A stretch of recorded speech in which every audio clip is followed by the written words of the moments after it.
everybody can use your phones and devices, we will get started. All right. Welcome everybody to the January 18th meeting of the Long Range Planning Committee. My name is James Schroll. I'm a member of the Planning Commission, and I'm chairing this special bluff study meeting.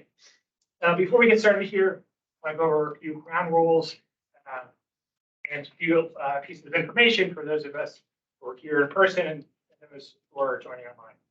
So we are holding this hybrid public meeting, which enables remote electronic participation as legally authorized by the Code of Virginia, for the Planning Commission's electronic meeting policy adopted on July 7th, 2022.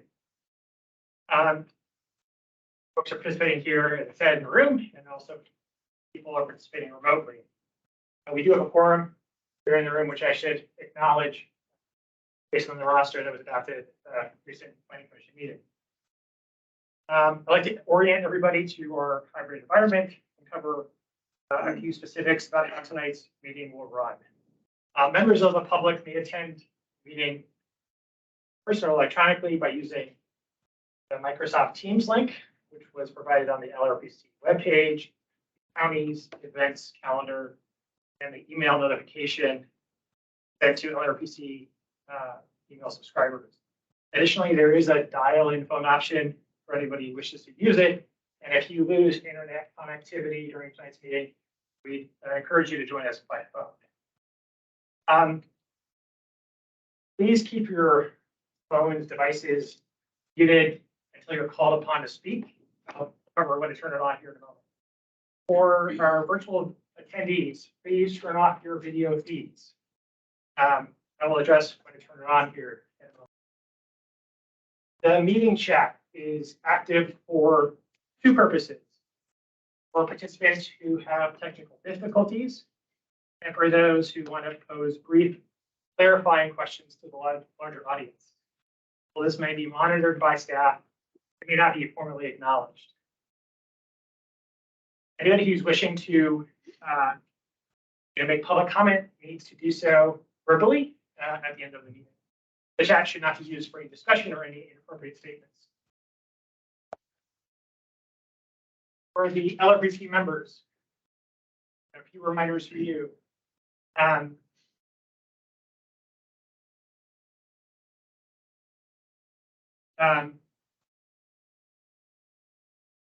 members of the LRPC are Planning Commission members. There's also members of other county appointed commissions and the nearby neighbors, our civic associations. Rosters of LRPC subgroups are adopted by the Planning Commission at its monthly meetings. Subgroup membership may not change during the course of a project unless adopted, unless a new roster is adopted at a subsequent Planning Commission meeting. At least one alternate member is included, but the chair, myself, needs to be notified if an alternate was present. In addition, the names and email addresses of subgroup members are posted on the county website, and we've already acknowledged this. You have a forum, which is allowing for virtual participation. So for members of the LRPC that wish to participate, please, if you'd like to do so, please raise your virtual hand. That indicator, Ms. Chowdhury is monitoring that as well and can help me identify that you wish to speak. I'll recognize those members.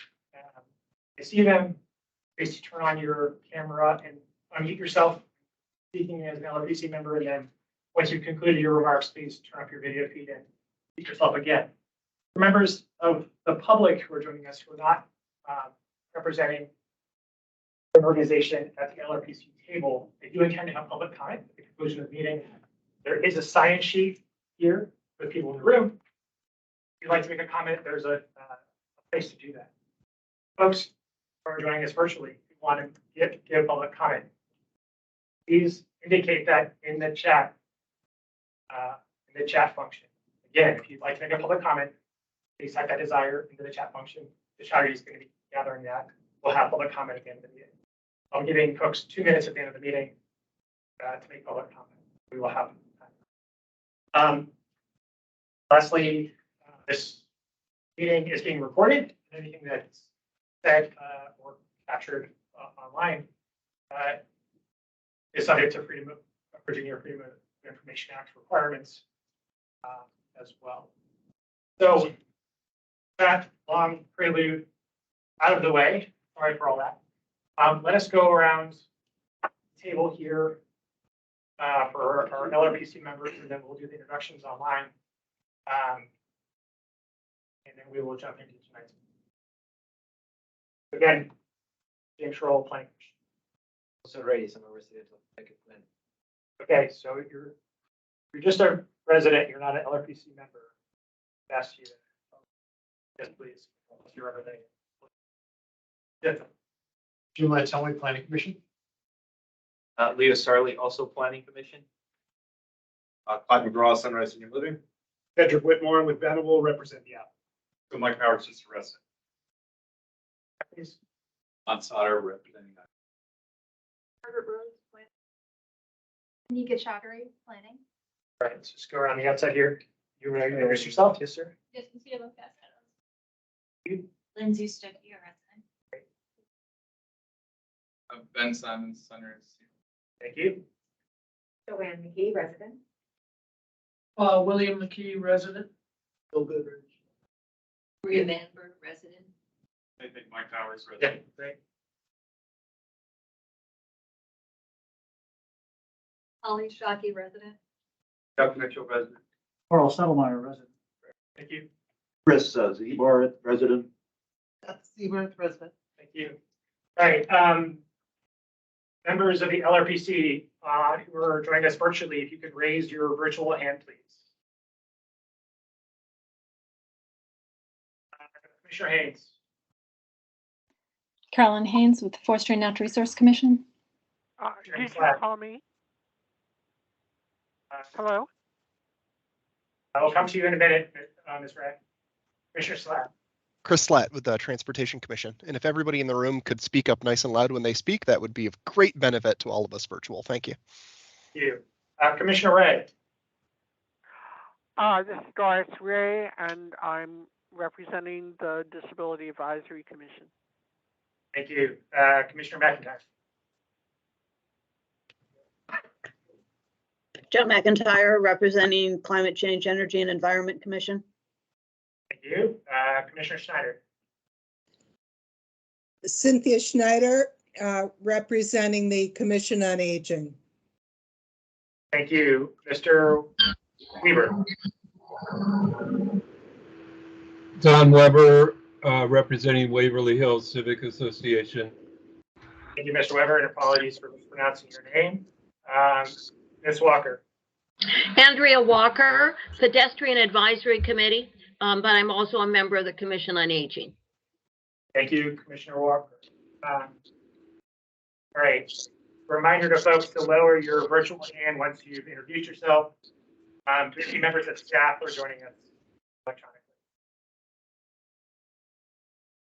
You can raise your virtual hands. Ms. Brown. Hi, good evening. My name is Kelly Brown, and I'm with the Planning Division. Thank you. Ms. De La Barrera. Hi, I'm Angie De La Barrera, and I'm with the Transportation Division. Mr. Rick Ochea. Hi, good evening. I'm Sergio Ricochea, and I'm representing Traffic Engineering and Operations. Thank you. Anybody else on staff that I left out?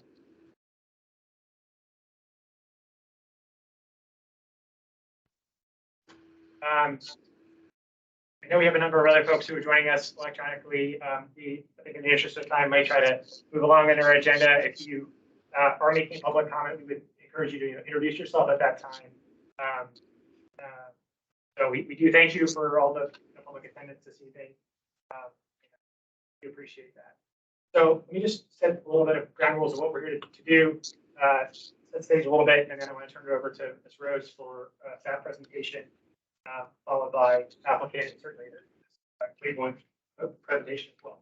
So this is the Tier 2 study being for on the special block for the Sunrise parcel.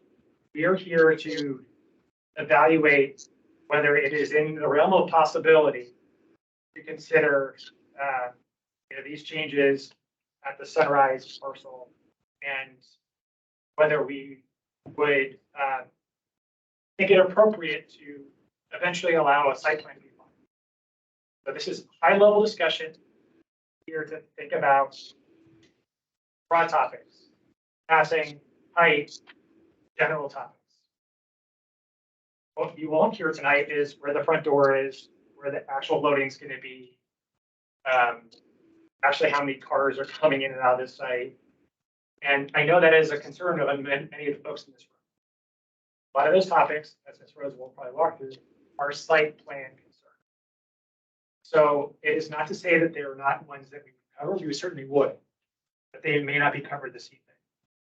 So, and those are concerns that we as planning commissioners and members of the process take seriously and are things that we would address at that time. So we want to make sure you know that there are things that we're not brushing aside. There are things that we would cover, but they would not be covered this evening. So I want to cover that. As I said, Ms. Rose is going to walk through a staff presentation. Applicant's going to have 5 minutes. The neighborhood have five minutes to do the presentation. That's how we're going to structure it. The neighborhood is also a member at the table and can certainly ask questions outside of your presentation. Okay, this is to do high level presentation, and your presentation has been shared, but the one in November and then the one that shared with us with staff yesterday has been posted. So with that out of the way, I've talked way too much. I'll pass it over to Ms. Rhodes' presentation. We're going to hold discussion until after Ms. Rhodes.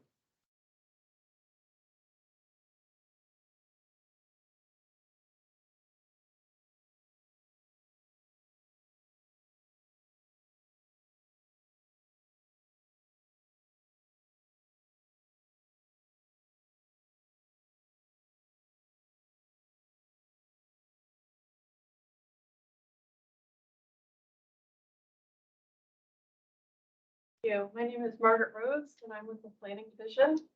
And please, if you're virtual and you cannot hear us, please let us know. I will try to be brief. So as you can see, there are a number of slides to get through. So we'll start with background information. We'll move on to existing conditions, the results of the community engagement session that we had. We'll look at the proposed guiding planning principles, our refined massing scenarios. We're going to turn it over to Department of Environmental Services staff for a preliminary transportation analysis. And then we'll conclude with some discussion suggestions for the LRPC discussion.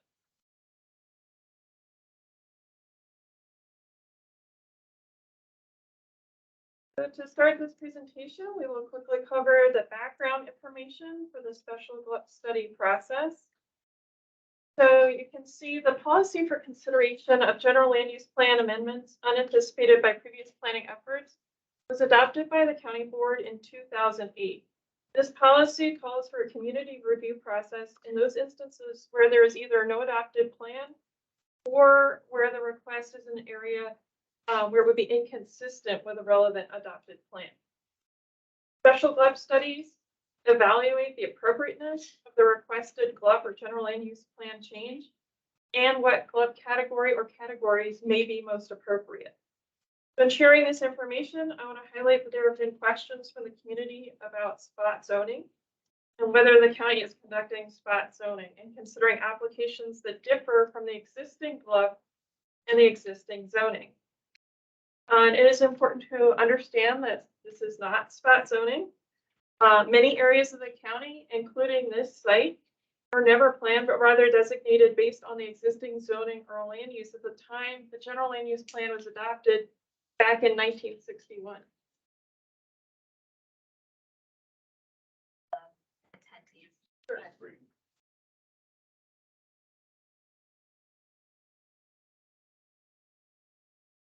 I'm not sure. If not, Actually, it might be on your display. Might have to go full screen. for us to see it.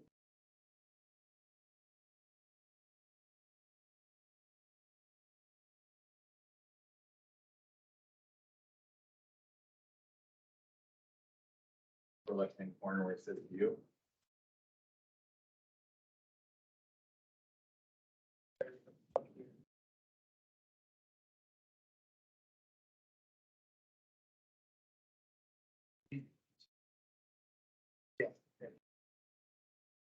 Well, while we're sorting that out, I'm gonna continue.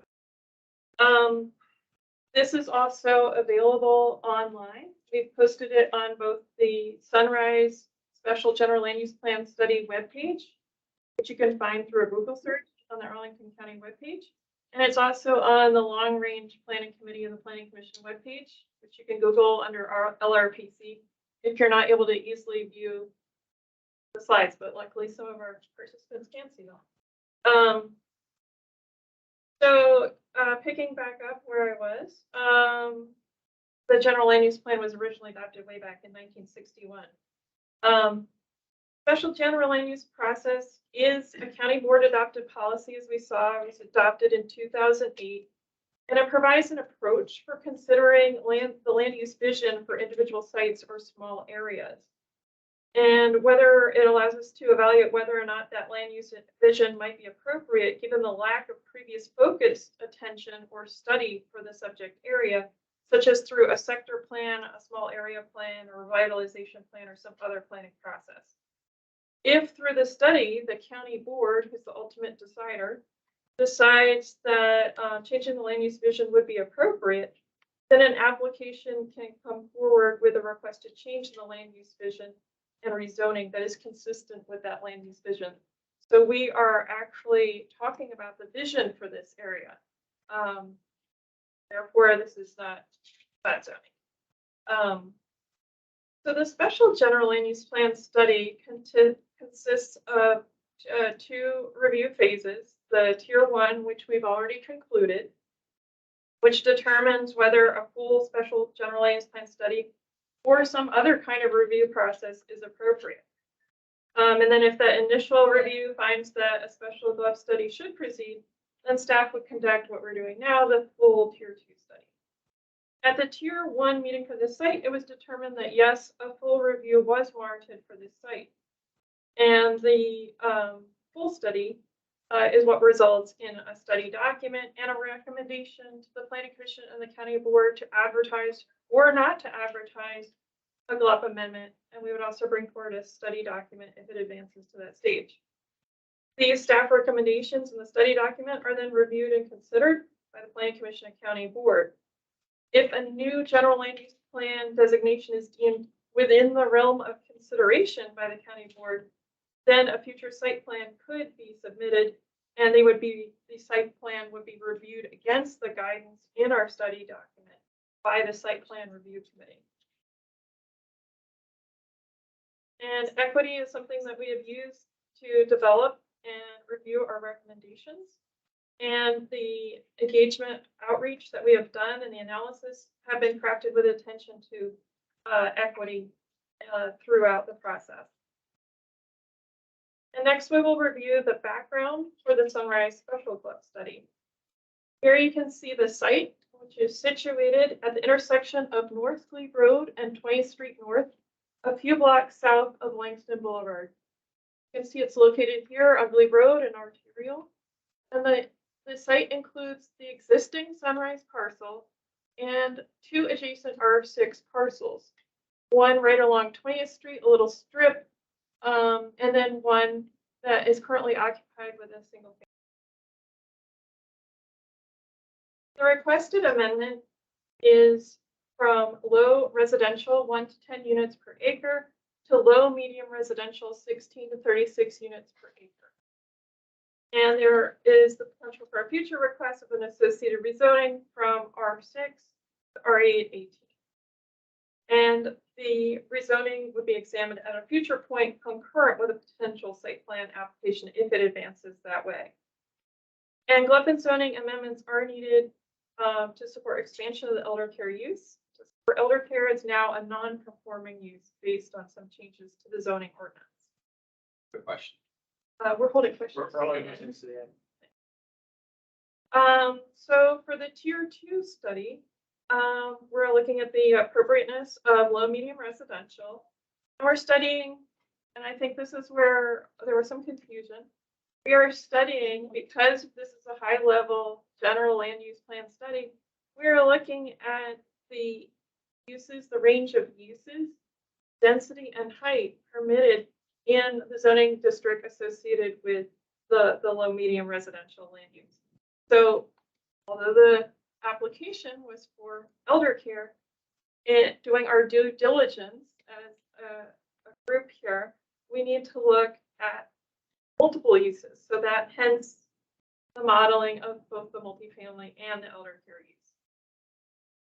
So the three-dimensional modeling of the existing conditions and the proposed designation and what that would allow, what will be coming up in the presentation. And during the tier 2, and we're bringing up some of the questions that were raised in the tier 1 review. Some of those issues that were raised were building scale, massing of materials, that kind of pedestrian level ground floor environment, landscaping, safety, and then environmental issues, including sustainability and stormwater management. And there have been some questions about the timing of the submission of the tier 2 application.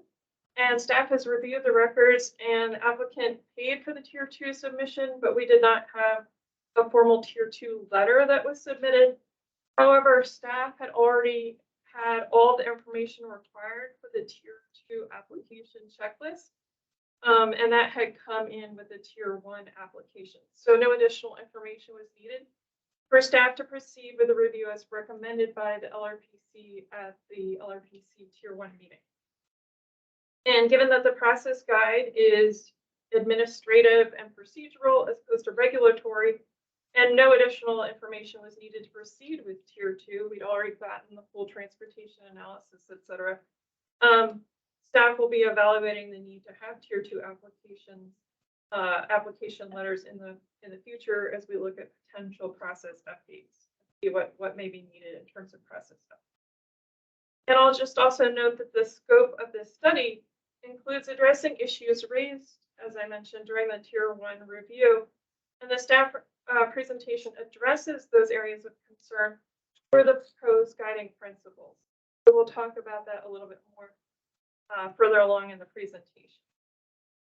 And then, I'll also just note that should the application advance to site plan review committee review, there would be more reviews, conditions, and regulations to address some of the more detailed concerns that have been raised over email by the neighborhood, such as engineering design, stormwater mitigation, etc. Next part of the presentation reviews very quickly the existing conditions for the study area. So here we can see an excerpt from the general land use plan. The subject site is outlined there in blue. The general land use plan establishes the county's land use vision. This slide identifies the existing GLEF designations for the site and then the area surrounding the subject site. You can see across from the site is the Muse site, which is designated public in the light green now, but we might be addressing that inconsistency as it is actually occupied with low residential 1 to 10 units per acre housing development. You can see there is low medium residential. Let's see, there is low medium residential adjacent to low residential in this map, in this section.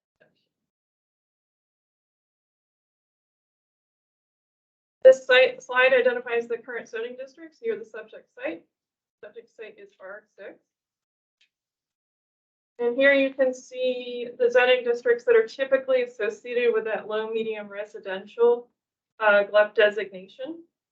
And we're going to be looking at the R818 zoning district, which is intended for townhouse and multifamily residential with elder care uses such as nursing homes, continuing care retirement communities, assisted living facilities permitted by site plan.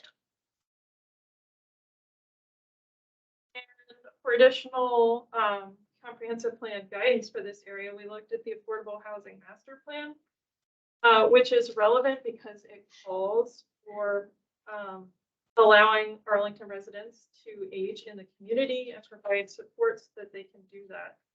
And then we also looked at the guidance of the Master Transportation Plan. North Glebe Road is classified as an arterial, and there is frequent bus and transit service along North Glebe Road in this area. We'll talk more about transportation a little bit. Existing conditions. So in addition to the existing adopted guidance, policy guidance, there's guidance for this area which is informed by the existing site conditions.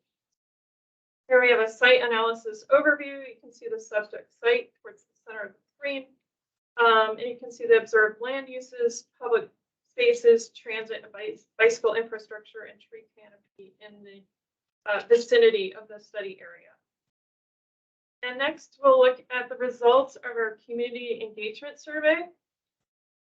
We had a lot of participation in the community engagement survey. It ran for a number of weeks. It was extended past the initial anticipated length of the study to allow for additional comment. We've received 144 individual responses. And if you want to look at all of the individual responses, we have posted a PDF of all that raw data on the project webpage. As you can see from the community engagement session overview, we asked which of the preliminary massing scenarios do you believe best responds to the proposed building planning guidance, the proposed guiding planning principles. And the majority certainly supported the 4-story option. As for the preference for the location of the lowest heights on the site, the preference was for the property boundary to the west. One of the other questions we asked, most of the other questions that we have here dealt with the proposed planning principles. You can see there was support for each one of the planning principles. So 74%, 74 out of the total were supporting this, ensure that building scale, massing, and materials complement the surrounding area. There was a strong support for provide for attractive and welcoming pedestrian level conditions through tree conservation, landscaping, other biophilic design elements, and underground parking. There is resounding support for enhanced access, connectivity, and safety for users of all modes of travel in and around the site.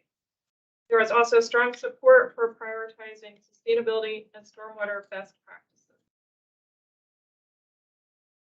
For the open-ended responses, we've grouped them based on the total number of responses for each area. So there was a lot of interest, as one would imagine, regarding transportation and land use, site building and design.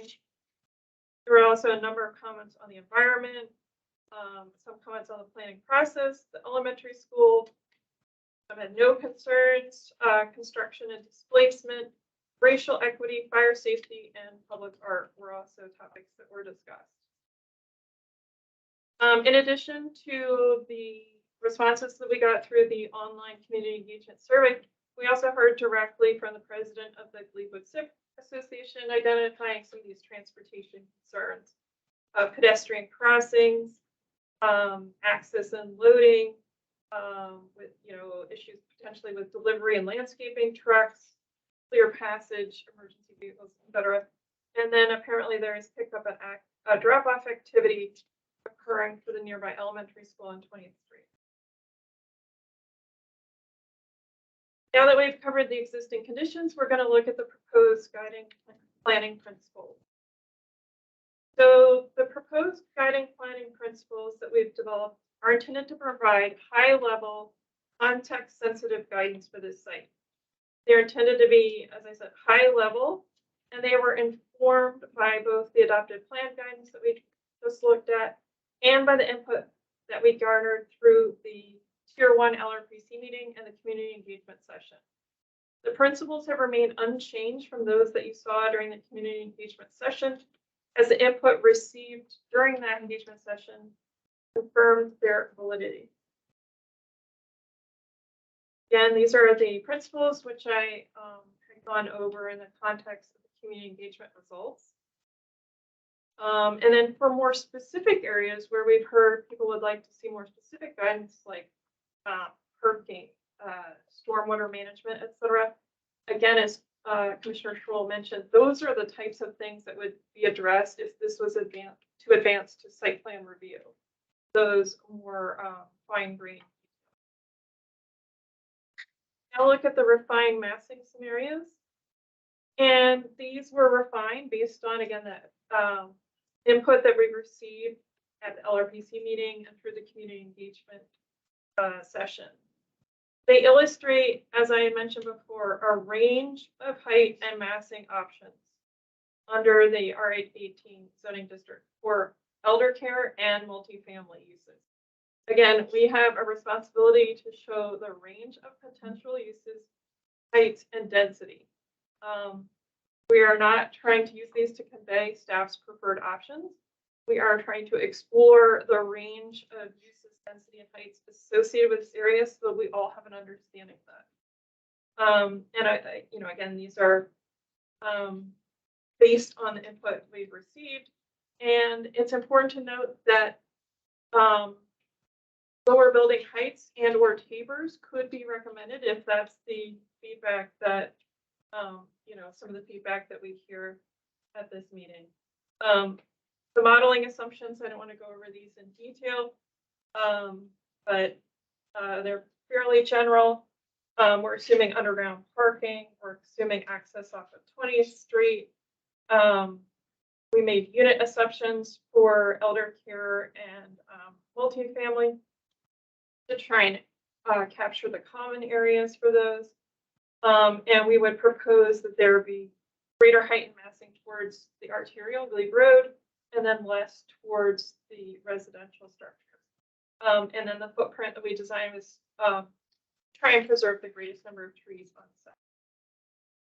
And then in terms of the height, the lower 4-story and higher 6-story building height scenarios, again, illustrate that range of heights that are potential.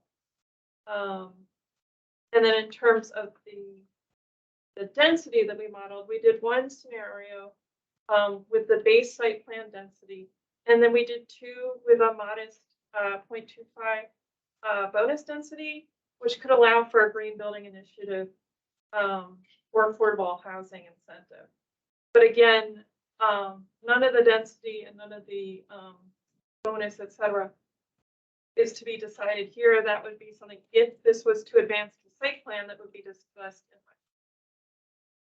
So again, these are just illustrative models, illustrative model of what's currently there. This, however, does not include those two additional parcels I mentioned. You can see one of them in sort of the gray area right here, and then the next parcel is there. So this is scenario one. This is scenario one. And we're seeing here a 4-story building with no bonus density. And the maximum elder care height, you know, you can see here, and then for RA 1426, it's a 60-foot maximum. But we're showing here 45 to 50 with the most of the height up against Glebe Road.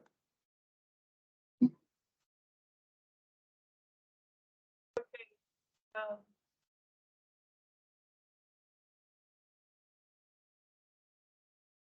You can ignore me.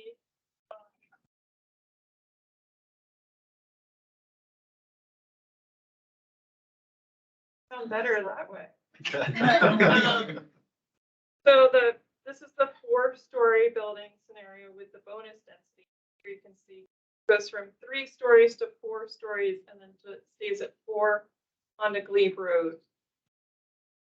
This is the 5-story building option with bonus density. 3 stories, to 3 stories to 5 stories. Read it before.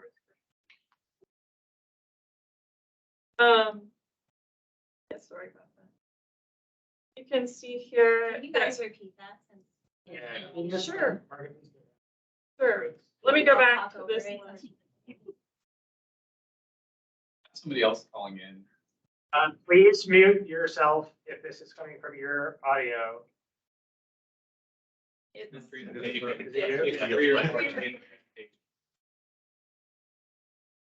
So,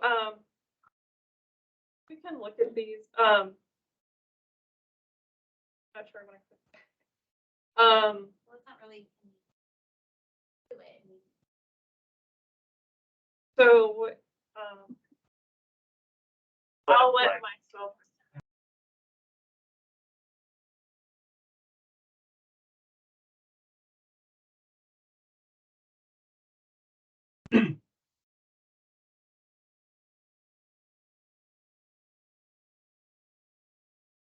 Margaret, would it be helpful if I tried to share my screen?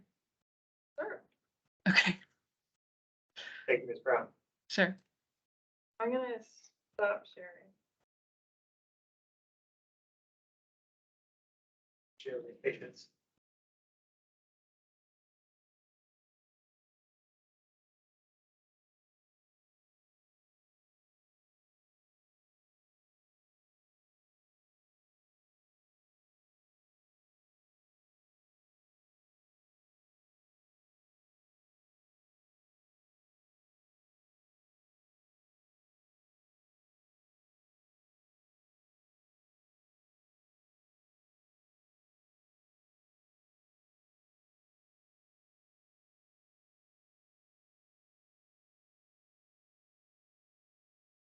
We're on slide 44, Kelly.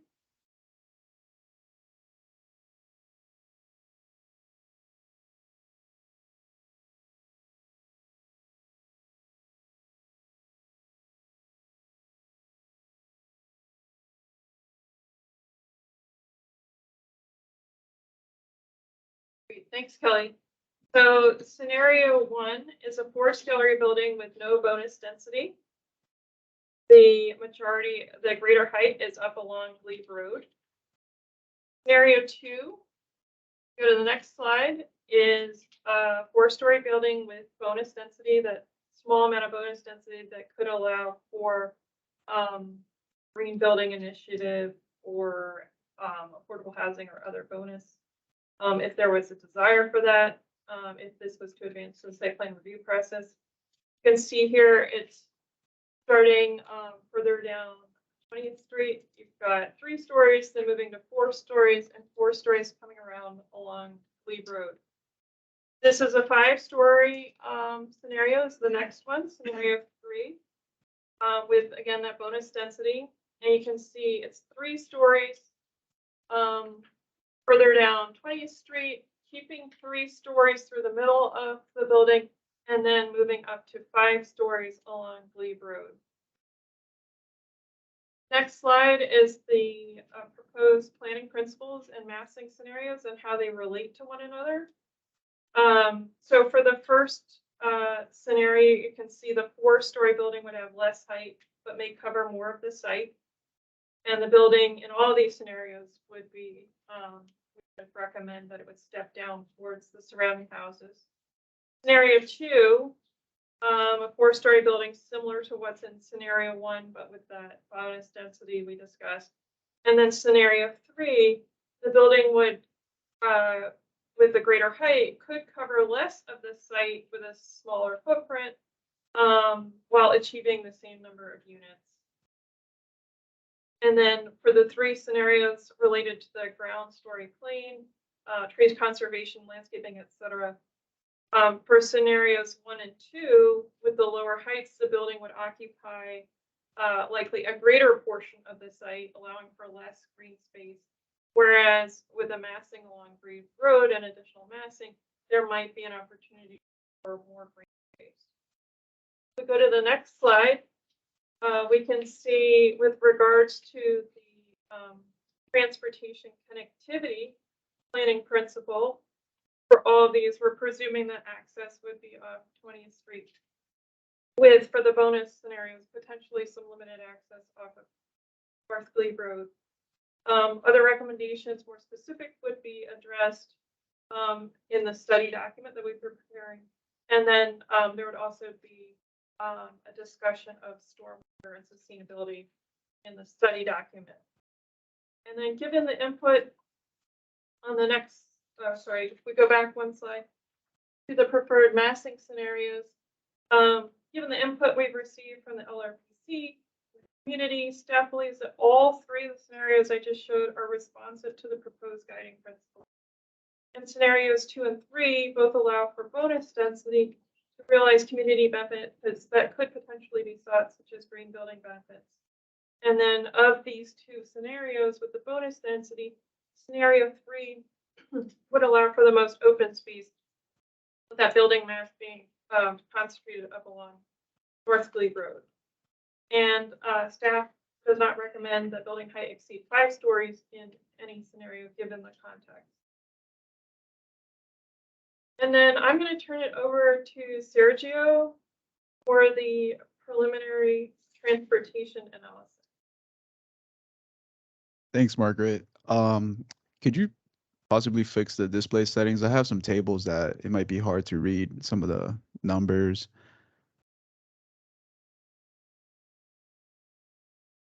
Thank you.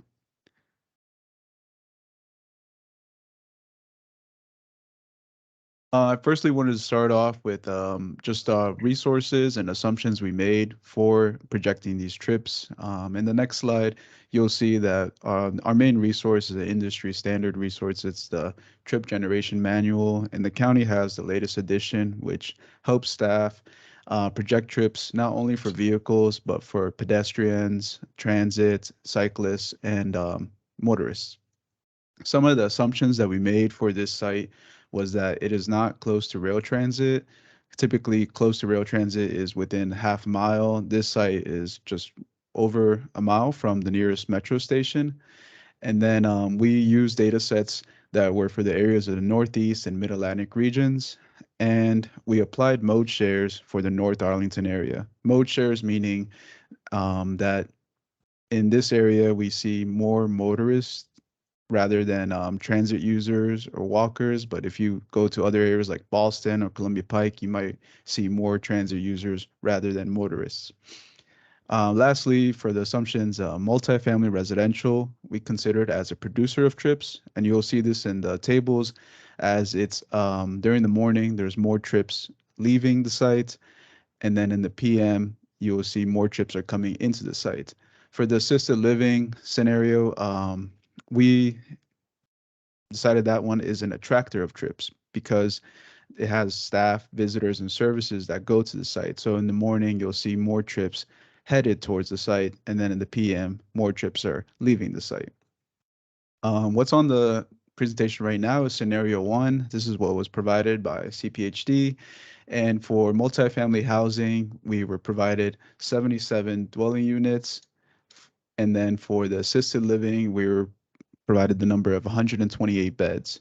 In summary, multifamily would produce 19 vehicle trips during the morning and then 28 vehicle trips during the PM. Meanwhile, assisted living would provide 22 vehicle trips in the morning and then 29 vehicle trips in the PM. In the chart, you can also see some of the projective active trips. So these are the ones that people may use for transit, bike, or walking to the site. For scenarios 2 and 3, it's a slightly higher intense use. We were provided 77 dwelling units for the multifamily and 128 beds for the assisted living. AM, during the peak hour, we are seeing that there will be 19 vehicle trips for the site, and then in the PM, it would be 28. I'm sorry, that's scenario 1. AM, and for both land uses during the AM, it projected out to be 25 vehicle trips in the morning. And then for PM, it was 32 vehicle trips for multifamily and then 34 vehicle trips for elder care. And there's also some of the active trips there that you can see. The next slide just summarizes some of these peak hour trips in one slide for all scenarios.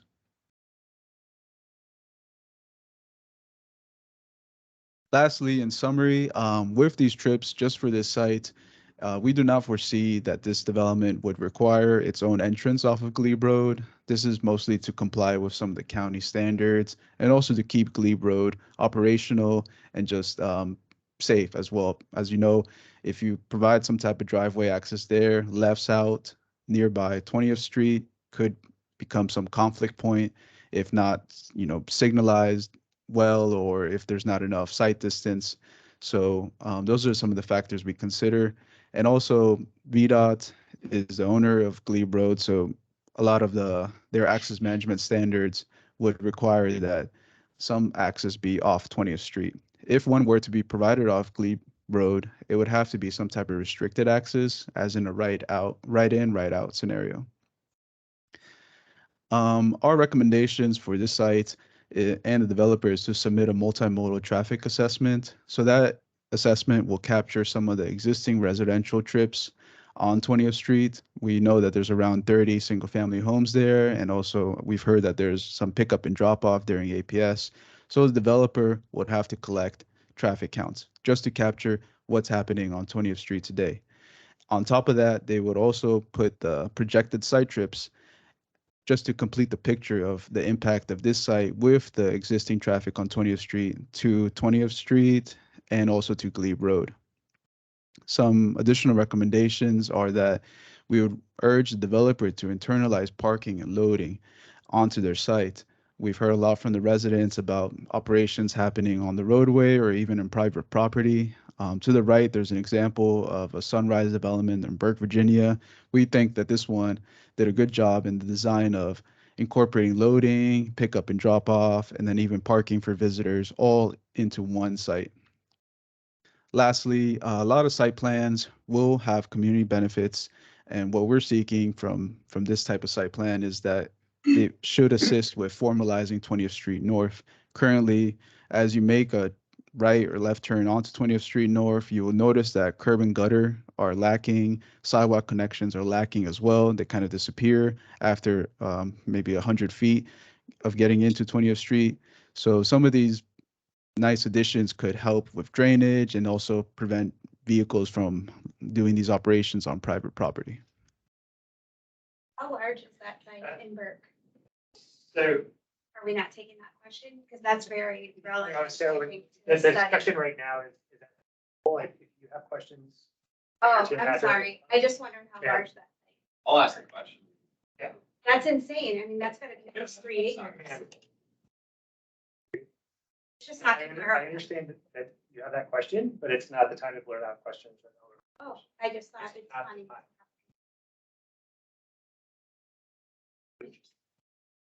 So, Does that conclude that? Kelly, if you could go to the final slide. So these are, the LRPC suggested discussion topics that staff, we would like your input on. So does the LRPC concur with the proposed low medium residential GLEP designation? Does the LRPC concur with the proposed guiding principles? Are there any additional principles that might be needed?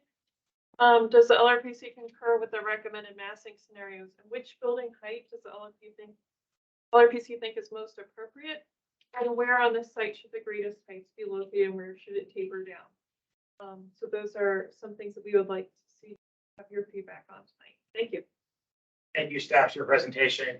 We will come back to these questions and others to the applicant for your presentation, Mr. McGraw. Great, thank You have 5 minutes. With all your I just need to share and bring up the PowerPoint.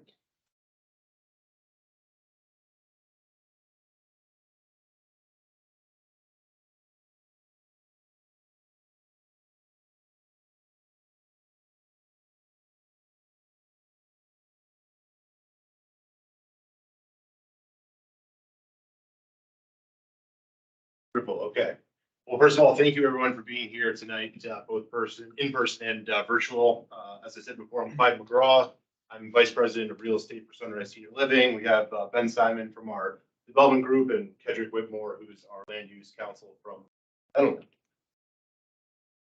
At Sunrise, we are a mission-based organization, so our mission is to champion quality of life for all seniors.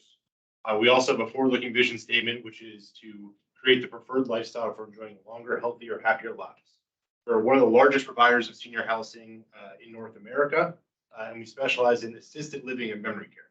So assisted living is for seniors that need help with activities of daily living. That's dressing, bathing, using the bathroom, meals, mobility, and for seniors with memory impairments, for example, Alzheimer's. Sunrise of Arlington was actually our very first purpose-built Sunrise of the nearly 300 that we operate today, which is something that we are extremely proud of. As Ms. Rhodes said, and thank you very much, Ms. Rhodes, for your presentation, the site is at the corner of 20th and Glebe, just south of Langston. When we take a look at Arlington County, we find that there's a huge imbalance between the supply and demand of assisted living and memory care in the immediate area. In fact, there's not been a new senior housing building built in Arlington County in 20 years.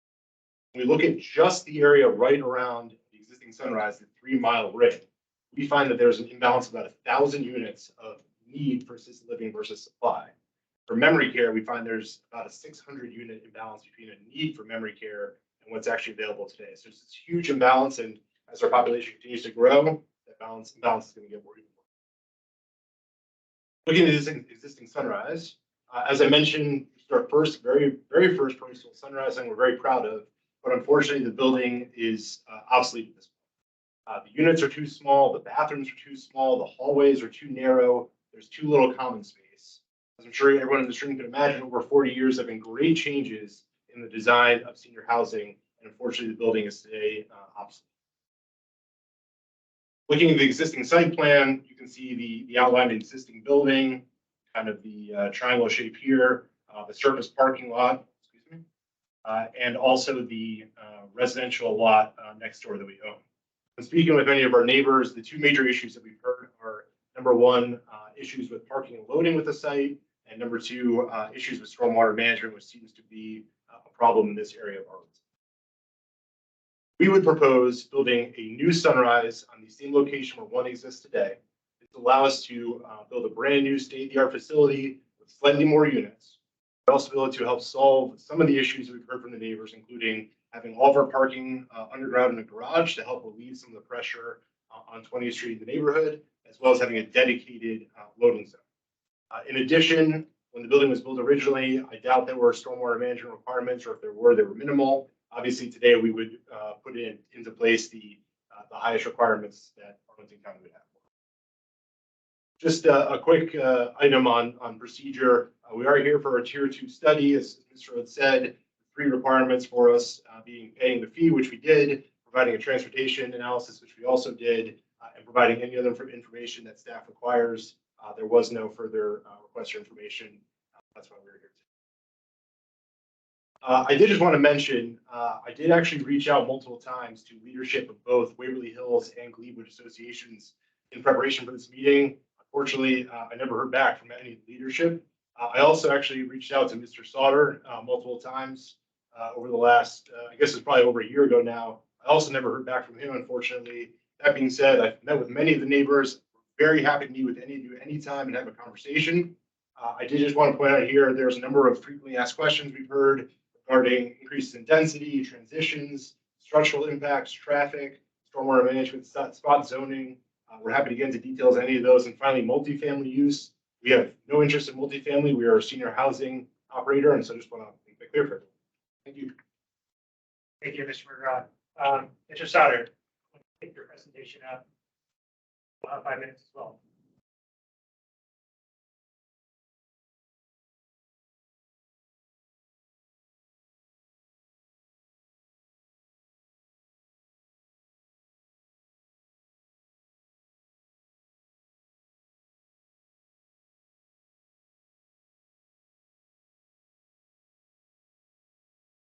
My name is John Sauter. I'm representing Gleewood. We're going to look at Sunrise of today and our expectations. This is Sunrise, the existing condition. One of the questions that we have and one of the expectations that we have, I'm going to go to the second item, is we expect redevelopment to achieve 36 years ago. One of the requirements in the initial application checklist was a detailed explanation that addresses consistency with the surrounding property. Not find that in tier 1. Second thing I'm going to address is just following the special bluff study process in general. This is the letter that's included here for you. In that letter, Sunrise is explicitly instructed to submit their application for a bluff study. This letter is dated December 6th. The county said that everything that Sunrise had already submitted was acceptable. It met all the requirements of the checklist. We don't see the consistency of the community. So the second thing is the applicant is instructed to file the full bluff study, and in the tier 2 process, the full bluff study, how that is done. We have no record of the full bluff application. We do have a record of the tier 1 report. The tier 2 application letter is dated July 29th. This is the same day as the tier 1 revised application. This date predates the date at which the study was completed. Transparency of multifamily option with higher unit counts. We don't know where this came from, but this is significantly different than what the applicant asked for. I've been back and forth with county applications on this. We just don't know why it's there. We don't know where it came from. There's been a little bit of explanation. You can see there's a ton of use cases for this zoning. We don't know why multifamily rest significantly impacts the. These are entirely two different categories. One thing that we're aware of is once the bluff study is amended, even if the property is sold off, that amendment doesn't go back through. That's true. It's a question of the county. So once the property is amended, once the bluff study is done, if the property is sold off, it's not like it's undone. This is the proposed use. Here's exactly what the applicant said. We don't know. Just an issue of transparency. I'm sorry, I'll speak up louder. Thank you. The online engagement session was a YouTube video. It was not really what we would call engagement. It had no opportunity for the community. Then a survey was issued. The survey was very problematic. It made us rather irate because it had sort of a feel of asking questions that we could all agree with. And that sort of derives, that is not the same as occurrence. Just because we agree with all the principles in the survey does not mean we agree with the project as a whole. That's one. County, new unaddressed resident concerns. So in this memorandum, there's no NCO that produced. Chair noted that the review should address the concerns of the residents. I feel like that was really inadequately handled. Especially with the YouTube video, there was no opportunity for the community to engage. Here's your YouTube video and here's your survey. And the survey is driving you towards certain responses that we could all agree upon. The issue of spot zoning is one that was a head scratcher for us. The one thing that we will call out is that Sunrise getting an exceptionally high increase in density that is not offered to the properties adjacent, specifically the outline. All that went out. That property adheres to the 30 acre. Sure that they accommodate.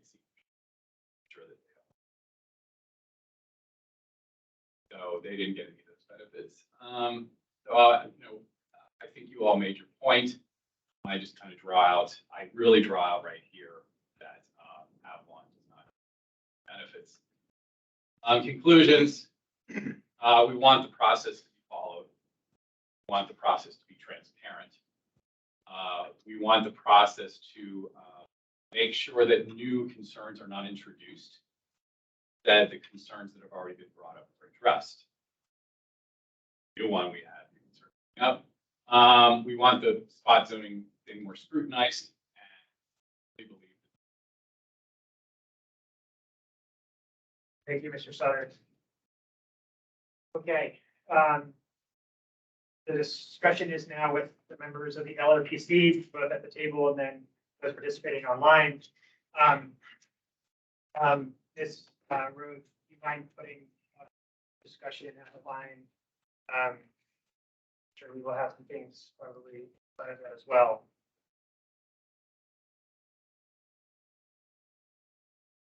Yeah.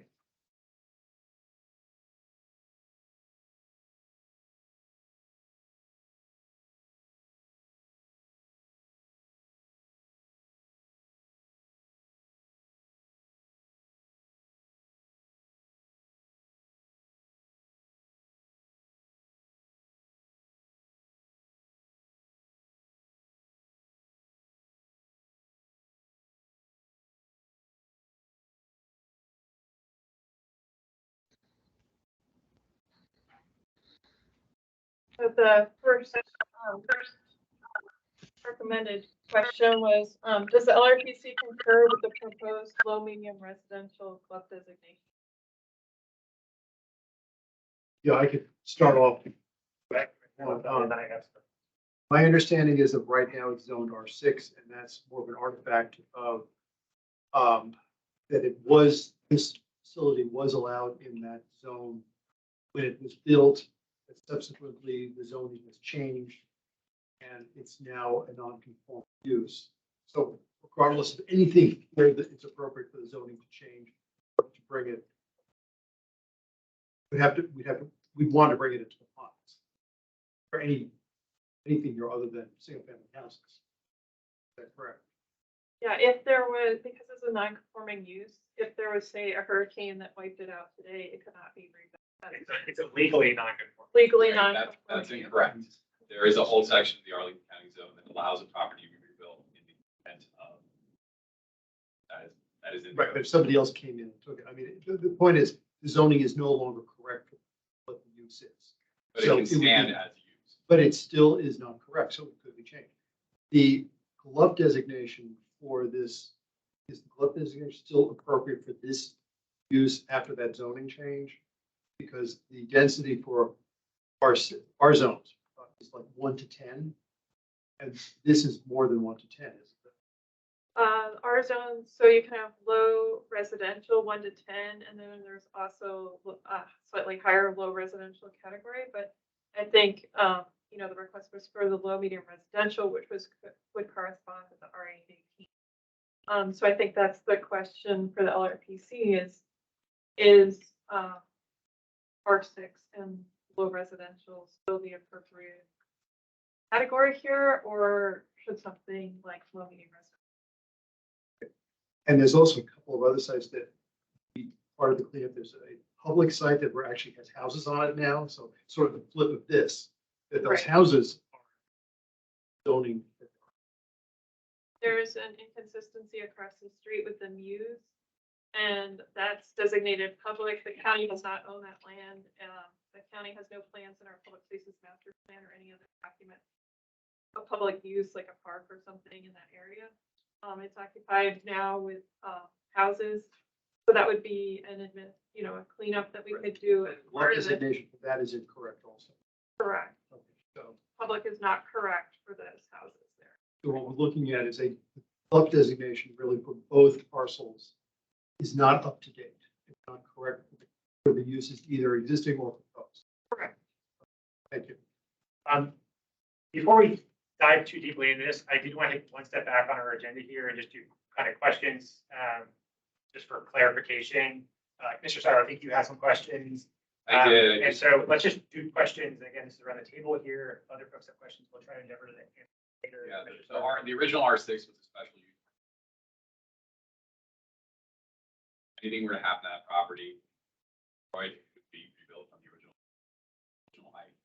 That is in section 16. I want to make sure that's clear. I did want to bring up Arlington County said you have everything you need as a tier 1 application. Where does the applicant address showing consistency? Can I answer that? I think we should step back on some of this and talk about the full picture of the context here, because I think a lot of what's been presented is out of context and perhaps purposefully so. The guide that we're talking about here was adopted in 2019, and that establishes the tier 1 and the tier 2 glove study. We filed our tier 1 glove study in summer of 2021 in June. We made one amendment in July of 2020. That has been the application since the beginning. There have been no changes. There's been no change to our proposal. It has been the same since the beginning. Mr. Sauter, would you mind putting up your presentation again? And moving into slide 7.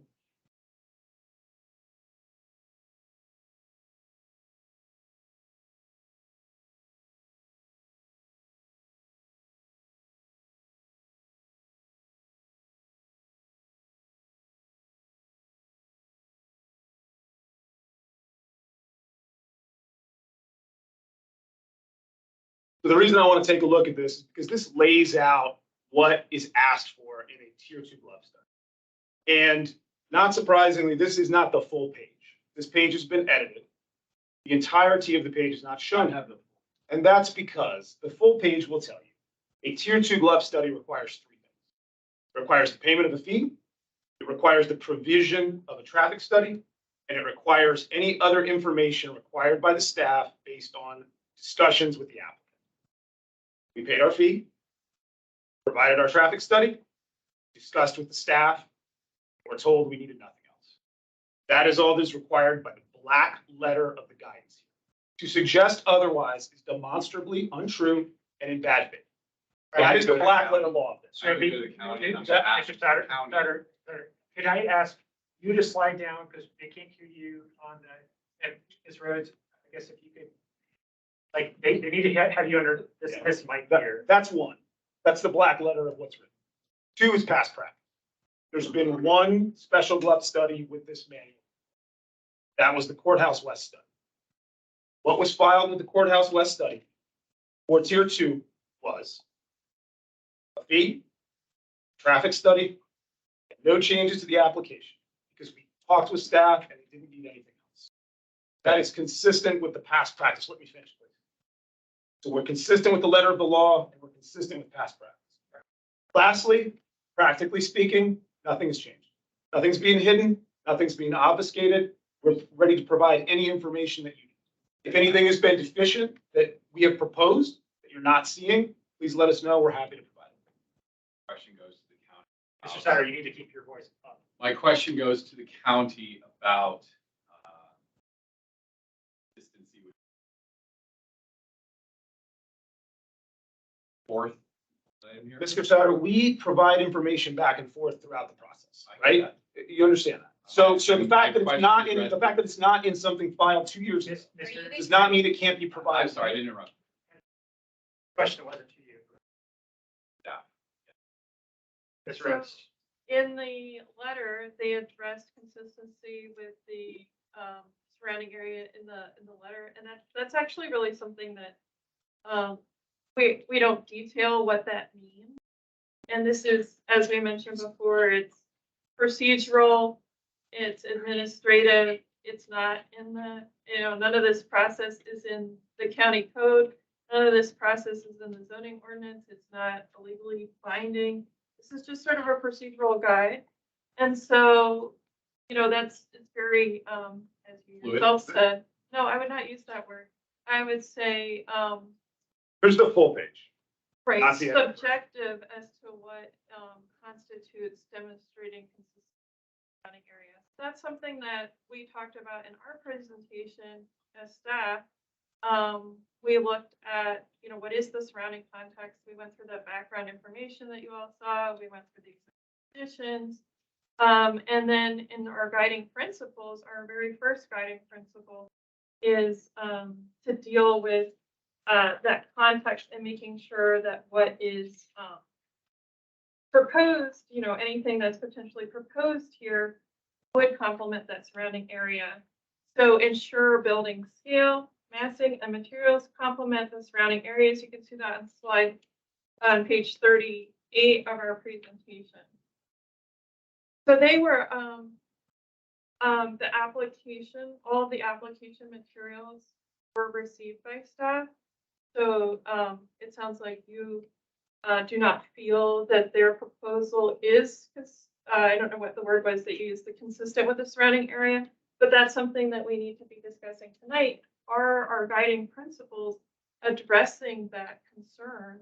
Is there an additional guiding principle maybe that's needed? So that's exactly the kind of things that we'd like to talk about.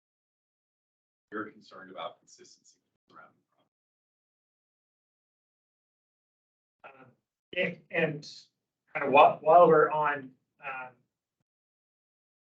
raising guiding principles, Ms. Rhodes, I think one that we heard last time and have heard a concern throughout this process has been the concern about this parcel being developed for multifamily. I know that's not what the applicant is suggesting, but I know that's what we're hearing. And so I would suggest, in keeping with what we've heard for neighbors, but also other LRPC members, is adding that there be that strong preference for affordable senior living at this site. And we're fine with that. Let's move on from this. We've expressed the fact that we're concerned about consistency. On from this. We have another question, which is just for clarity for everyone in the room. Lot amendment goes through. Property is sold off. Could the property pursue anything under that RA 818? So allow me to speak for that, please. And you alluded to some of this in your presentation, and I think there's some misinformation that needs to be clarified. So at the termination of a special general land use plan study, as I noted, let's see, in the overview on the process, the study terminates with a study document prepared by staff, and it is brought to the Planning Commission and the County Board, public hearings where everyone is urged to participate. And we bring forward either a request to advertise or a request not to advertise a potential general land use plan amendment. It then is discussed by the Planning Commission. They'll receive a report from the LRPC chair about these very meetings that we're here tonight, undertaking. And then it would advance with the Planning Commission recommendation to the County Board. And then the County Board is the decider. Staff is not the decider, LRPC is not the decider, PC is not the decider. It's the County Board that would make a decision. And the decision is, and this is the nuance perhaps, but the decision is not to amend the general land use plan at that time. I understand. It is, so I want to make sure that everybody understands that the decision is the potential, let's say that we recommend there is a GLUP amendment. Is that potential GLUP amendment in the realm of consideration? Yes or no? At that juncture, let's say that GLUP category is then advertised. No action is taken. The general land use plan is not amended at that time. There are no amendments. It's merely advertised. And then the special GLUP study document is, finalized, et cetera. So should there at another juncture be a site plan application that comes forward, it would be evaluated against the recommendations of the study document and all of the, engagement that we've had. And then that application would then be reviewed by the site plan review committee, and then the Planning Commission and the County Board. No change, again, still with all this process, no change to the general land use plan would be made at that time. If there is an appropriate site plan that it, seems to abide by the recommendations in the general land use plan and it goes through the site plan review committee process, at that time, it will be brought to the Planning Commission and the County Board. The County Board and the Planning Commission then the County Board could potentially act on a series of actions. So at that time, if they thought it was appropriate, they could amend the general land use plan. They could approve a rezoning, and they could approve a site plan. But again, no GLUP amendment occurs as part of the LRPC process, and no GLUP amendment occurs as part of the SPRC process. It's only if there is an appropriate site plan. So for instance, if you raise concerns again about multifamily. So if, let's say in your scenario that I think you were alluding to, let's say Sunrise goes bankrupt and there's a residential developer that comes in, they would not necessarily get an approval of low medium residential because it sounds as though there's a recommendation from the chair, and I'm sure it's supported by you all, to add another principle to the study document addressing use. So a preference I'm hearing very strongly for elder care. So if, let's say, another proposal was to come forward for this site for, say, multifamily, it would be evaluated against the recommendation of the study document, which would say preference for elder care. And then it would need to go through the whole site plan review committee process. So all of these various commissioners, et cetera, that are here with us tonight, Leawood, Waverly Hills, all have a chance to weigh in and say, this isn't consistent with what we were talking about, and this isn't consistent necessarily with the community's guides, et cetera. My clarification to the question was they would not have to run the glove study again if they chose to do a site plan review that addressed something like multifamily because it is in this study. That's my clarification. So there would be a principle, it sounds like, addressing elder care. If they were looking for something other than what potentially the outcome of this could be, then then it might need to be looked at again, but it would probably go to the site plan review committee.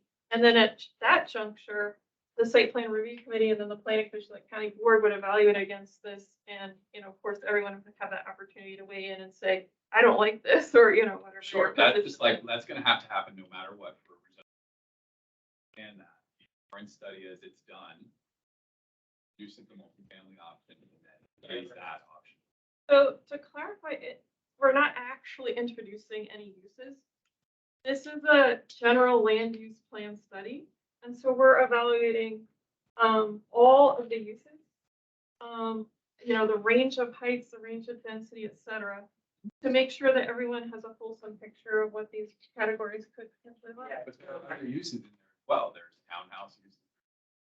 That you only picked out multifamily to study. And that is consistent with the R818 that was in the request, and it is on an arterial, et cetera.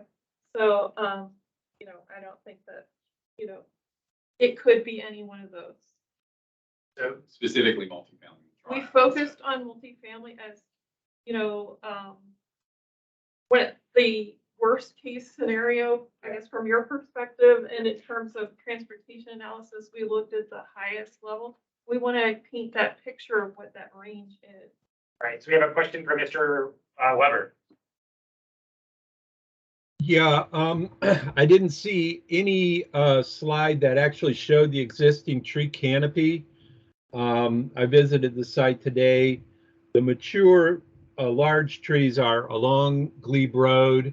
None of the views that I saw showed those, which would be viewed from the across Glebe Road, best viewed across Glebe Road, opposite the star there. It would be informative to have that existing tree canopy shown with the various scenarios, but that was not shown.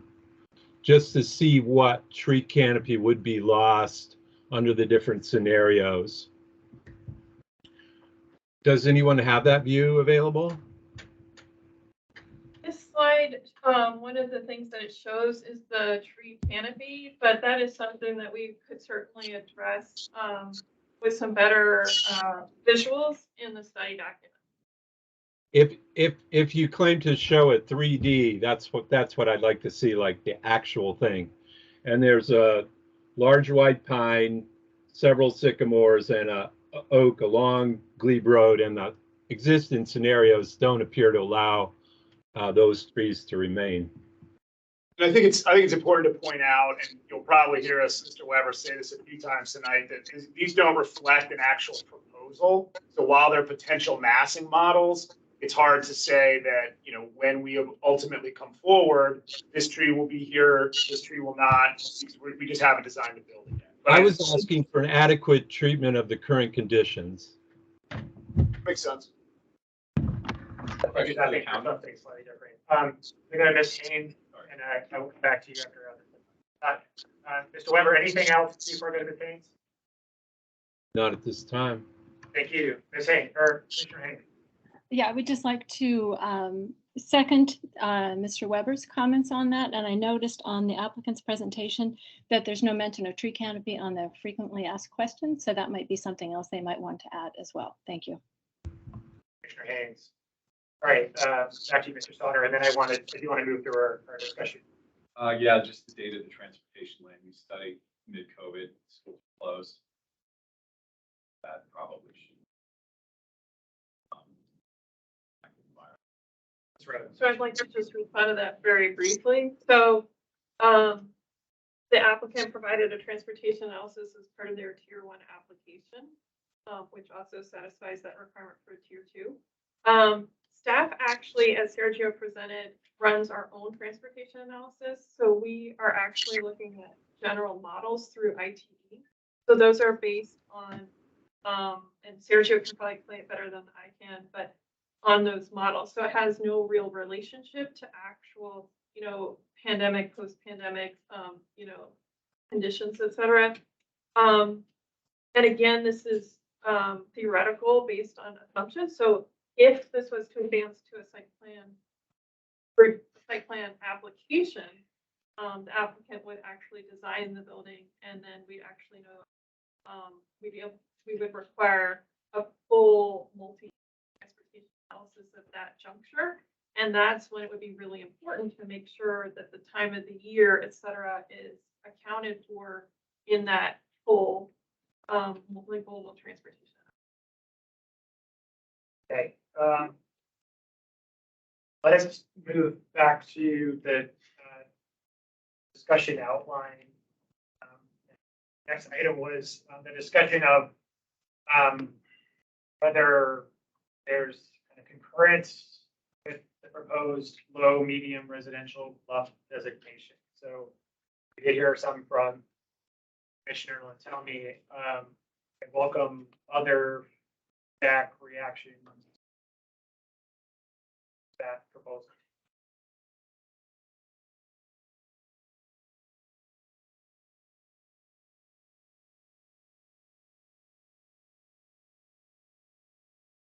Both generally supportive, not supportive. Sort of need to hear from some people that they're on the LRPC, what their reactions are.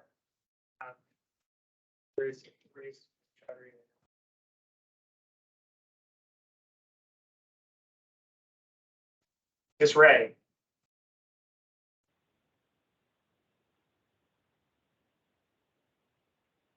Commissioner Ray? Yes, is you calling me? Yes, ma'am. Yes, okay. I don't know whether this is an appropriate question now or whether there's a, and I'm having a hard time hearing in this hybrid format, but I was just curious about doing this redevelopment. I mean, it's important to have assisted living facilities and residences for seniors. And it's also, I understand, my question here is, I understand now so there's something different from what I read, that there are going to be 77 multifamily residential units plus the 128, did I hear that right, assisted living units. And I'm curious about whether any of either of those housing types are going to be affordable and at what rates, because one of the things that would be a community benefit that's absolutely lacking in Arlington is affordable assisted living. And of course, we need to increase the number of affordable housing units anyway. And then the other thing I wanted to know is, are these assisted living units going to be an apartment type, or are they going to be a more nursing home type with a bedroom and a separate bathroom, and what accessibility level are they planned to be at? So I was turned to Mr. McGraw. Some of the questions I think Commissioner Ray might be a little bit more specific than this process that we're at the moment, but I will turn to Mr. McGraw and see if you have.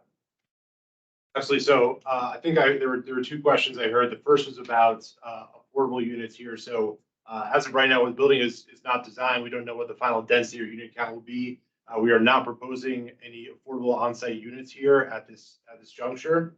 I will say that Sunrise does do a number of things to try to make the units more affordable, one of which is we have a variety of unit sizes. So we have everything from 2 bedrooms, 1 bedrooms down to studios to make them more affordable. We also have at Sunrise compared to some other senior living providers, a lot of sharing in our units, meaning that we have 2-bedroom units with 2 individuals that share it. That brings down the cost. And we find that makes it more affordable for people. The challenge with affordable housing and senior assisted living is you can discount the rent, but you can't discount the care for someone. So we find that by having variety of room sizes and sharing, it does allow for a little bit more affordability. The other issue is frankly market forces, which is there hasn't been new senior housing built in 20 years. There's just very limited supply. When you increase the supply, it tends to bring down the overall cost in the market. In terms of the design, this is what I think is called group living, which means that every individual or couple has their own, individual room with their bed, with a bathroom, but then there is communal dining space, communal kitchen, communal amenity space. I'd also just like to add, just to the very beginning of your question, Commissioner Ray, there is no proposal for multifamily on the table. The applicant is proposing elder care, and when we model the scenarios, we model it as either multifamily or elder care, not both. Thank you, Ms. Ray.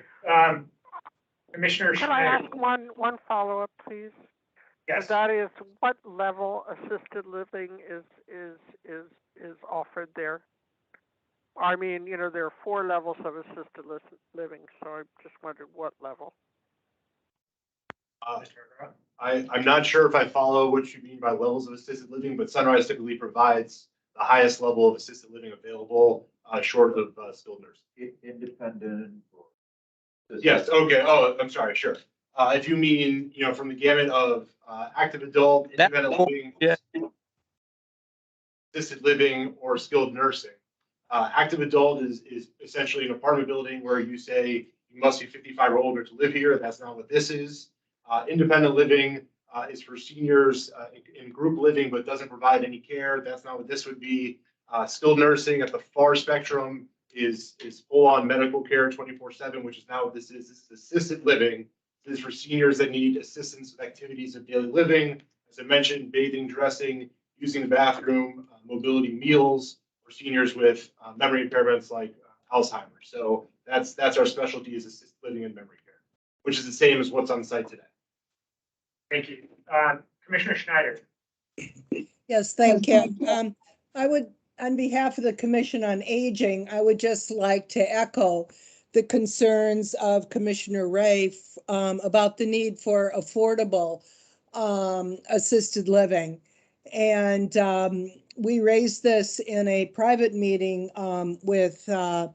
McGraw, Mr. Whitmore, and his team, the Sunrise folks, about our hope that Sunrise will set aside some units as affordable.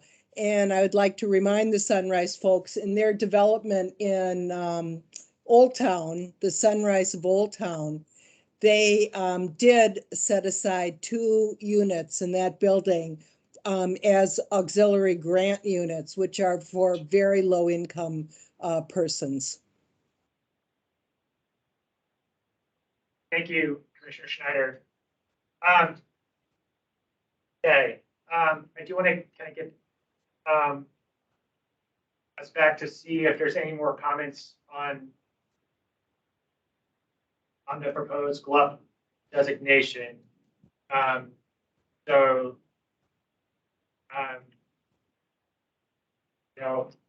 there aren't comments, we'll move on. I'll also sort of take the silence or interpret it as assent, but Mr. Sauer. Yeah, does Arlington County track the vacancy of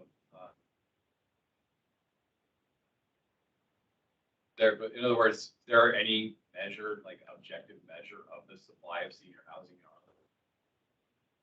I don't know the answer to that. Ms. Rose, do you know that, or No, Ms. we Brown, can or anybody research else? it. Because I live across from Sunrise and don't believe. Yeah, we do have a member from our housing commission. I wonder, Ms. Schneider, are you aware of that, Commissioner Schneider? I'm sorry, I did not hear the question. Question was whether the county tracks vacancies at assisted living facilities. Or just senior living facilities in general. Not formally, but informally is all I can say. So it's through various committee work, that information is tracked, but staff does not track it. County staff does not track it. One more question. Has anybody from the LRPC or the housing division visited the site? Context of the site.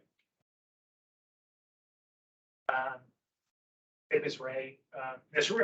Ray, did you have another, or Commissioner Ray, did you have another question? On the topic of the kind of low medium residential?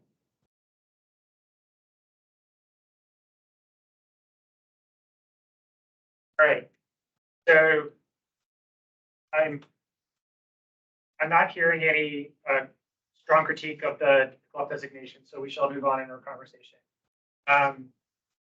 To the guiding principles. Already suggested one amendment. I concur with that. So, again, that was for a strong preference for affordable senior living, and I think Senior living. Senior living. We could do senior living. I was just trying to encapsulate what we had heard, I think, previously, what we had tonight, but senior living. Any other amendments to the guiding principle? All right. Not seeing any hands. Let us move then to the massing scenarios. Ms. Rhodes, if you wouldn't mind putting up scenario 1 and 2 and 3. Yes, Commissioner Sarli. I have a few questions, if you could just walk me through a little bit the massing on this. So the first question is, why didn't the building sort of hold the edge of 3rd Street? 20th and Glebe? Is there a reason for that courtyard being set up in the center? This is just one way that these buildings could be potentially developed. One of our other staff members, Pablo, did the modeling. I think the idea was that because the 20th Street is more of a residential street, maybe not to have such an urban edge would be maybe more appropriate here. And then the idea was to have the greater number of stories on Glebe Road. And right now there is a little bit of a setback there from Glebe Road. There's a wall and some elevation there on the edge. And then there is a little bit of a setback that you can see for the townhouses just to the north. But those are all things that could be discussed and addressed in the study document. What is the right setback? What is the right? So yeah, I just want to make sure that there isn't some sort of intent on that, like, through the transportation or some analysis or some cause, and something that the community was interested in having. Because my first sort of blind approach to this site would have been to line the exterior and create like a bit of a buffer, or a bit space between the neighbors and the building. I agree that Glebe should have the highest, perhaps tapering a little bit towards it, but I don't think that's totally necessary given the nature and the fact that the neighbors are sort of, that's the back of their, so facing the public front of Glebe, I think makes sense. I think transitioning down as you go along 20th, I think makes sense. And then perhaps, I think there was some mention of underground parking.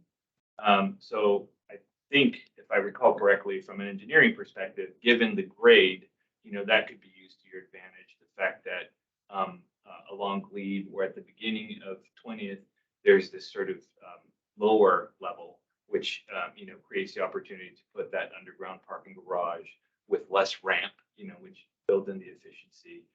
Making sure that the street frontage along Glebe, and even 20th is adequate. So that's the one sort of reaction that I have right away. I think the height analyses are good, and I think, you know, particularly if you can taper towards the neighbors, you could achieve sort of a good transition and even some noise buffering. You know, I think the one concern that I would have was with the existing canopy. I think unfortunately, you know, we're almost inversing the current situation with the new proposal. But I think creating that transition from sort of urban to suburban, you know, the parquet, that's a term of art for architecture, that's like the diagram, is sort of this L along the edge. So I think if staff could take a look at that and sort of pros and cons, and tapering towards the west. Keep your voices up, folks. Sorry, I think that's it for now, and I might react to some of the other comments that fellow commissioners make. So, Commissioner Sarli, before I go away from you, do you have a preference among scenario 1, 2, 3? This one is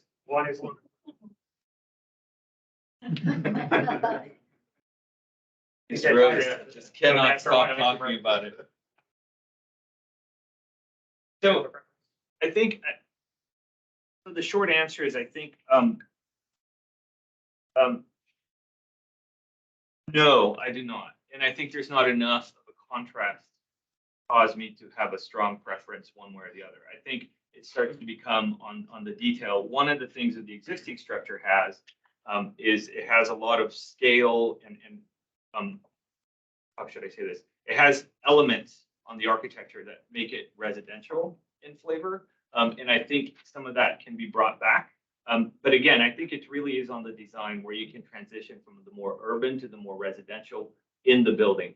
I hesitate a little bit to encourage that too much because a lot of that stuff gets a little schmaltzy, a little tchotchke-ish.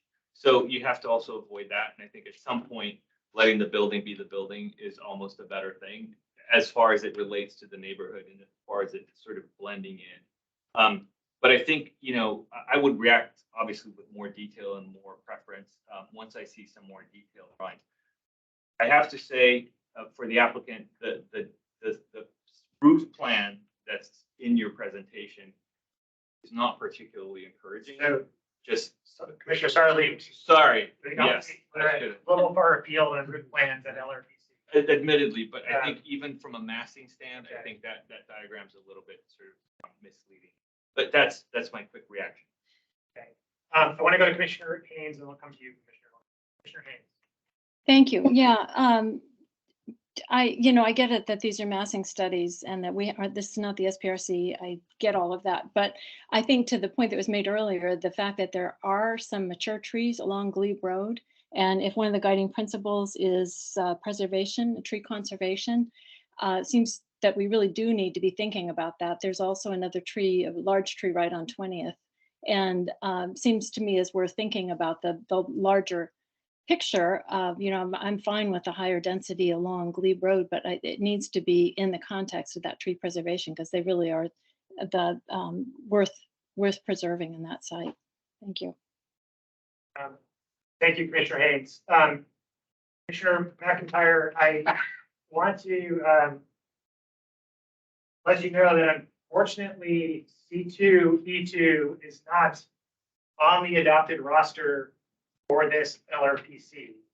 That being said, we would encourage your comments during public comment, and if this is to go to SPRC, C2, E2 would certainly be an included commission at that stage. All right, Commissioner Lanzami and then Mr. Webb. Yeah, I'll concur with pretty much everything that Commissioner Sarli was saying. I don't have a preference in the scenarios other than to load up as much massing as possible along the road and shrink it down into the neighborhood as much as possible. Along Glebe, it is a very busy street.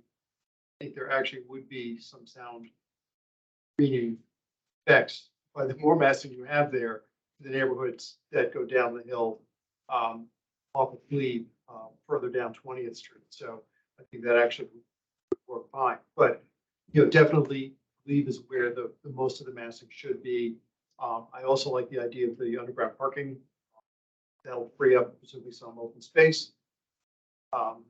So, that's the direction I would go in this as a general principle with no specific preference for any of the various. Sounded like more of a preference for 3, but if you're trying to move the massing there as opposed to Then that'd be fine. one, If that's consistent, then that's or 2, I guess 2 would be. Mr. Weber. I was just wondering if it were possible to share a picture I have on my screen of the view of the Glebe Road frontage. I don't know how to do that, but if you can tell me how I can do it right now. I think we have a slide with that view. I We don't can think provide we do. it. I'd love to see it. Ms. Brown or Ms. Rhodes? Yeah, just stand by. I'm looking for it. Mr. Weber, anything else that you? Well, well, looking at this picture, I'm reminded that the neither the current picture nor any of the scenarios picture the overhead wires, which are pretty prominent, and should be undergrounded in any civilized community. And those would inhibit any restoration of the canopy along Glebe Road. You don't show the very large white pine. It's about, I would guess 60 feet tall right there. So that's what I'm getting at. And in addition, several sycamores and oaks there along Glebe Road. You're just showing the ground level. And thank you for showing the overhead wires, which need to be undergrounded in all roads in Arlington over time. They inhibit the tree canopy, and that has to be a component of what we're considering in terms of priority outcomes. Thank you, Mr. Weber. Staff, are we able to get up another view or? Yeah, I think Kelly's looking for a slide that shows the sycamore. Okay. As we're doing that, any other questions, comments on the massing scenarios, where the most appropriate height should be located? On that. So what I'm hearing is more height towards Glebe Road. Taper to this and take height mass. See different things. And taper to the community, both to the north and to the west. I'm hearing that folks are okay with low, medium residential, and that people support this additional guiding principle there that would, ask for senior living on this site, or that's preference for that there. We're also obviously hearing greater desire to see where the trees are, tree preservation, for kind of the older canopy on the site. Something that I think should be captured in the study document, and then certainly things that would, should be addressed if this to go to a site plan, which is, strong concerns about parking, loading, stormwater management, and those are things that are addressed at that stage. Get more into that. Stormwater management is a big concern. Any applicant would have to address that. And the stormwater management requirements are much, as Mr. McGraw noted, are much higher than they were. Okay. I have a quick question. Yes, Slightly sorry. technical. Is R10T just north of that? Is that bid density? Is that Also, I believe associated with, but I'll let Kelly answer that. Better. Sorry, could you repeat the question one more time? is R10T just to the north of the site?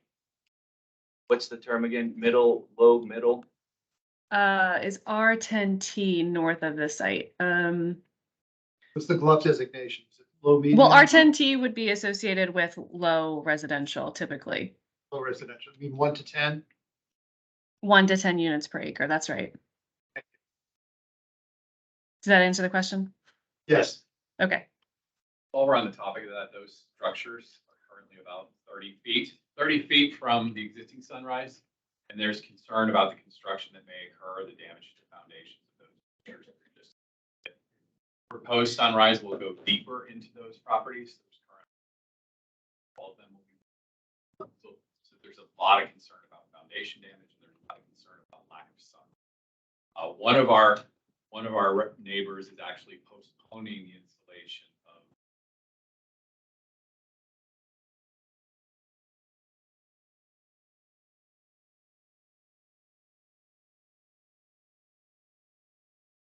Mr. Chair, if I could just address, I can't comment on the solar panels, the building stop design. We don't know what height massing will be at this point. Regarding the structure, though, I will say, we've built almost 300 sunrises all across North America in a variety of different areas. So just an example, in the last couple of years, we built new ones in Manhattan on East 56th Street, right at a corner immediately next to other buildings. And in Old Town Alexandria, we also built a brand new sunrise next to historic structures with a below-grade garage. In other words, we have extensive experience, a long roster of excellent structural engineers, so we're very confident that we can build a new structure here without damaging the property. Yeah, there's a difference between building in Manhattan, where the other structures are very large and have deep foundations, than building next to a townhouse. That's true. So actually, in Old Town Alexandria, we had historic townhouses right next to our property that we built next to. We're able to keep all of them structurally complete, so I'm very confident. Thank you. Ms. Walker, Commissioner Walker, I should say, and then I'd like to try to go to public comment as well. Commissioner Walker. Yes, I just wanted to make sure that given sunrise, I'm just assuming that pedestrian access, including wheelchair access, is being considered along Glebe Road. I assume that's going to be part of a separate, discussion. Yes, Commissioner Walker, that is part of the site plan review committee process. Site access, site circulation is a part of that discussion. And that would be something to bring up at that time. Okay, thank you. Great concerns or things like that that would make things wheelchair accessible or accessible generally. Right. Right. Let us have a study on the list. Okay. All right, we have 7 speakers, as was for public comment, as was previously mentioned. Public speakers will have 2 minutes. So Commissioner McIntyre, we will start with you. Yeah, I'm kind of looking at it in terms of the overall structure is the massing that's being proposed is, and actually it's you're pulling down an old building, and the carbon emissions, and it's not that old of a building, is pretty the embedded carbon, and that needs to be considered as part of sustainability of not reusing existing structures. And then the footprints it seems almost impossible to preserve the trees in the open space that's there within the space, which is going to have issues related to stormwater management, as well as just deteriorating open spaces. And finally, I just comment is that, kind of living in the neighborhood and seeing it as the existing building really fits in well with the neighborhood. And I don't know that, what's proposed for the new building seems to be somewhat out of place for what's existing there now. Thank you.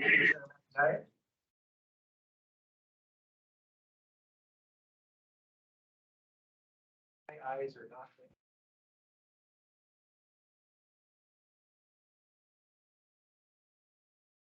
Our next public speaker is Ms. McKay. Thank you. My comments there for distribute. So good evening, all. I'm Joanne McKee. My husband Bill and I are Sunrise Assisted Living's new next door neighbors. As the most immediately affected neighbors to the proposed changes and redevelopment, I implore you county commissioners and planners, come to our street, come to our home, and see the lay of the land. Envision for yourselves the impact of a structure that is double the size or even larger of the current footprint, or a story and more higher or taller on a barely 1 acre lot. Imagine how much impermeable roof and hard surface that will create. Remember that the site sits at the top of Lubber Run watershed. How can adding that much impermeable surface make any sense at all? Mature trees will be bulldozed to make way for development, and there will leave nothing to slow down the water or to absorb any excess water left in the soil. To this point, we haven't felt that the Gulf amendment process has been transparent at all, or that we've had the benefit of county planners' attention to our concerns. This proposal will change our neighborhood forever. Does that not deserve a fair and impartial hearing from the powers that be? What is the point of participation in agreement or in dissent if the planners have already made a decision? We should be able to see what a typical unit layout of senior housing looks like, what the likely floor plan will be based on projects Sunrise is currently building. We should have an explanation about why the entrance to the parking garage can only be on 20th Street and not on Glee. We deserve to know how much disruption to our daily lives will come from this. What are the trade-offs and the benefits? Right now, I don't see any benefits at all for our neighborhood. Certainly not for our home, which will be dwarfed by an overlarge neighbor and may end up serving as the drainage ditch for all the stormwater runoff from the top of the hill. Again, I invite all of you to come and have a look before you agree this is the right location for such a project. Thank you. Thank you, Ms. McKee. Our next speaker is April Myers. I don't know how I follow that. That was really good. Thank you so much, Joanne. I actually live, my family and I bought on Brandywine in 2018. We face the back of Sunrise currently. You guys have been excellent. Anytime there's been like a little issue, you guys have always been so responsive and wonderful. And part of the reason that we bought back there, well, first of all, I'm a realtor and I understand where good property values are and where good values are for your money. But part of the reason we bought back there is because we felt like Sunrise would be wonderful. And that has completely changed my view of this. It makes me feel bad for the other families that live on the street that have also purchased in our neighborhood. So I really, really would love if you just, when you do redo this, if it does happen, that you consider your neighbors also to the west, because it really is going to affect our quality of life. So while you say you've reached out to the neighbors, I've never received a door knock from you. I do mailers all the time. I know how to reach people. I've never been reached out to you all, but I really just hope you all consider, really the impact this is going to have on the community. Plus, we also purchased in close proximity to Glebe Elementary, where if this happens, my son will no longer be able to walk to school, which he is going to be going to elementary school next year. So, it's unfortunate, the timing of all this, but we understand, not against development and not against improvement, but it just really, the footprint just doesn't make sense for the area and for the residential area that exists right now. So my piece, did not mean to cry and get emotional. Okay, thank you, Ms. Myers. Yes. Chris, our next speaker is Chris Dubar. Good evening. I'm a resident on 20th Street and I've been there for 28 years. I have coexisted, my wife and I and our son, we coexisted with, but I would not say that we loved having Sunrise on that property. I think Sunrise as it currently exists is maximizing the use of that property, any change whatsoever to increase the density of use of that property would be detrimental to everybody on 20th Street, anybody who goes to school at Glebe School, to the neighbors to the north, anybody who is going to have to come by that area on Glebe Road. It will just be extremely difficult. I would keep the zoning or the designation as R6. I would not increase it. And if I were the property owner, I would consider doing what you can with what you have. It's what everybody else does in Arlington. We modify from within. We increase the value using changes to our own property and maybe increasing the width of a hallway. We've done that at our house. We've increased the size of a room.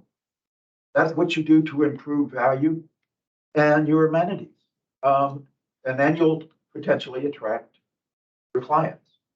But I would not do it by doubling, tripling the number of units on site. That's just greed. Thank you. Thank you. Our next public speaker is Lindsay Stuckey. Hi, I'm Lindsay Stuckey. I've lived in Northern Virginia since I was 4 years old, 1996. I've lived in Plain, Vienna, and Arlington. If the name sounds familiar to you guys, my dad's actually Rob Stuckey at Carlisle. So I just have a quick question for you. What is the current occupancy rate at Sunrise? It's actually confidential information. I can't share that. It is well occupied. Okay, because that's just interesting to see. I also worked at JLL and Pulte Homes. And at JLL, I would package the OMs, as you know. So as you said, this is one of the. So if you were to get this zoning passed and say maximize the highest amount of units, this would be a pretty OM for Greystar, Avalon Bay. And what everyone here is concerned about is the integrity of the neighborhood. I'm now a realtor, residential, and so we are very much vested and care about the integrity and values of the neighborhood. Additionally, as you know, Pulte Homes has the senior living branch as well, and I helped with land acquisition there. So my other question is, I know with our zoning and our senior living, we had specification in the multifamily that it would be 55 plus, and I'm not seeing that here. So I'm wondering what is keeping you here at this location instead of flipping it? Just want to make sure the question is, why are we staying in this location instead of? Well, we just want to make sure you are staying here and that you are going to have the integrity and not flip it to, you know. We developed this property. We built it ourselves 40 years ago. Plan on being here the long term. All the buildings that we build, we stay on and operate. We don't then bring on a different operator. It's an important part of our business model. I'm saying scrapping it and like selling it to Greystar and saying, hey, we already got the zoning passed. There's no age restriction on it. And you can have this many units. This is the cap rate. And then you guys get a nice ROI because like you said, it's been bought and paid for over 40 years ago. So I think and Margaret, I'm happy to let you answer this. The zoning doesn't change until an actual site plan is approved.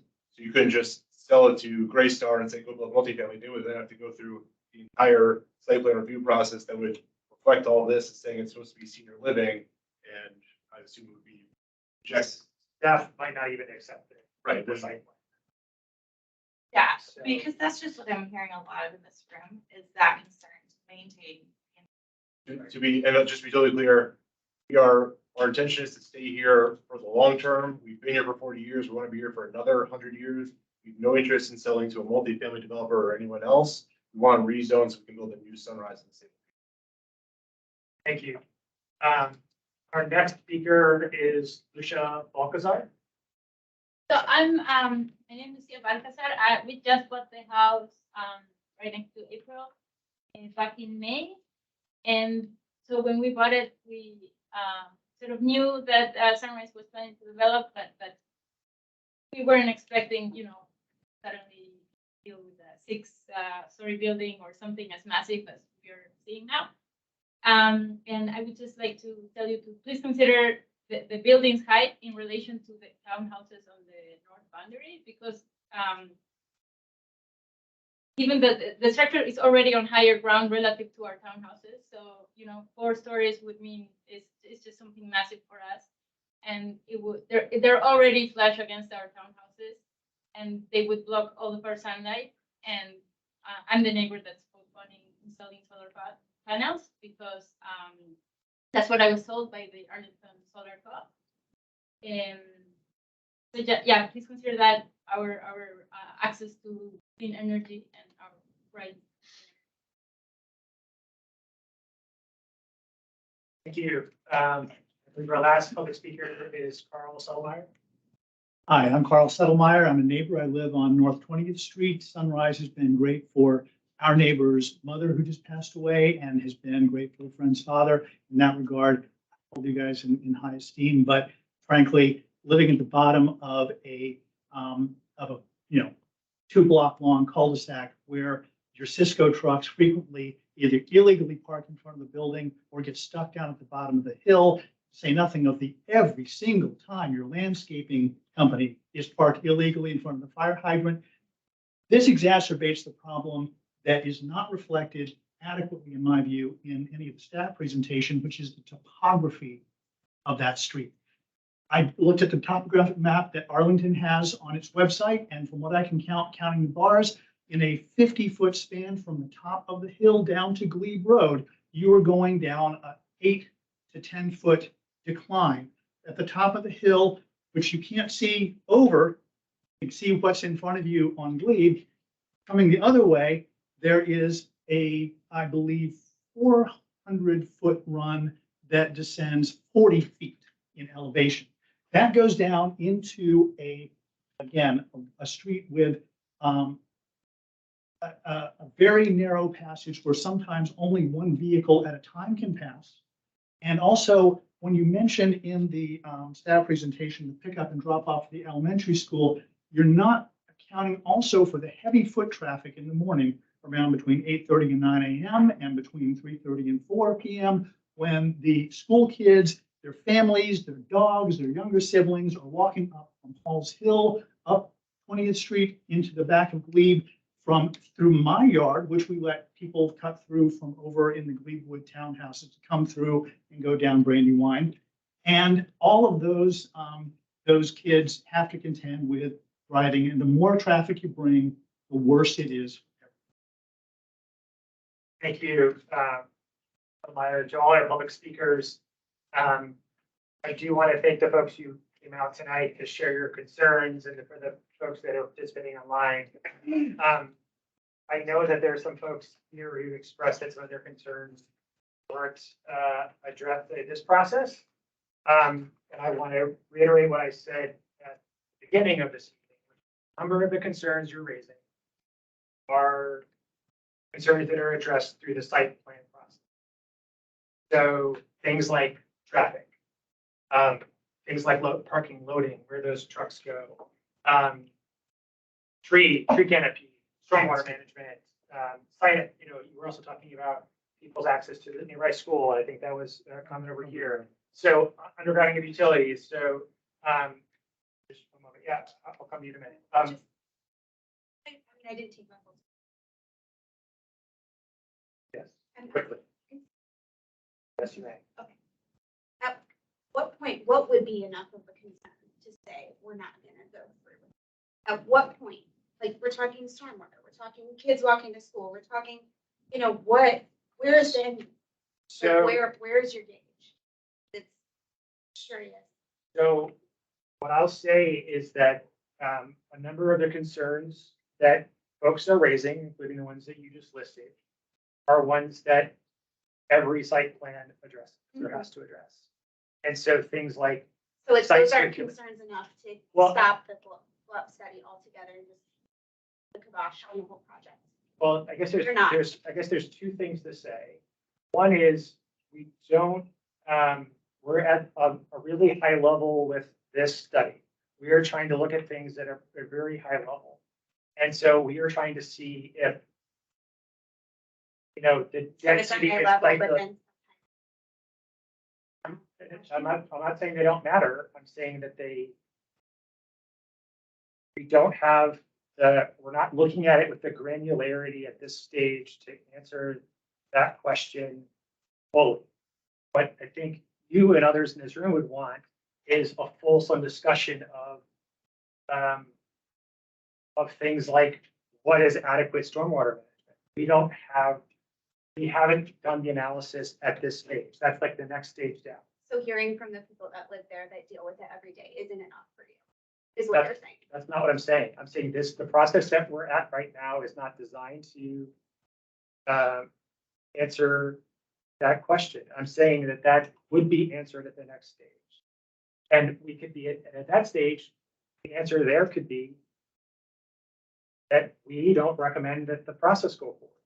Or what I should hopefully you should all understand is that if we recommend that this process go forward, it is not saying that we as a planning commission or we as an LRPC endorse the Sunrise proposal. That is not what we're saying. It just seems like that. It really does I understand. seem like it. Because it seems like no matter what we bring up, there is to no avail. Nothing that's important enough to just, nobody is saying, raise your hand. I mean, if you've ever bought a home before, just visiting it for an hour, you decide if you want to buy it, right? After you buy it, after you move in, you discover things that you're like, oh, you know, this by living there. So what we want is just to be heard because we're living this every day, you know? So that's all.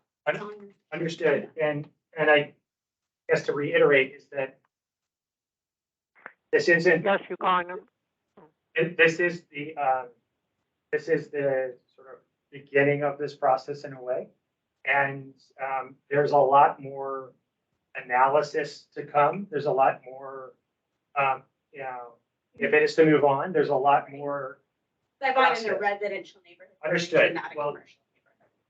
understood. And so, no, I hear you, and your concerns have certainly been heard.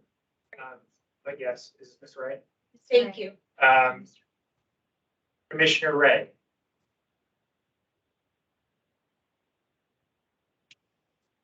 Hello.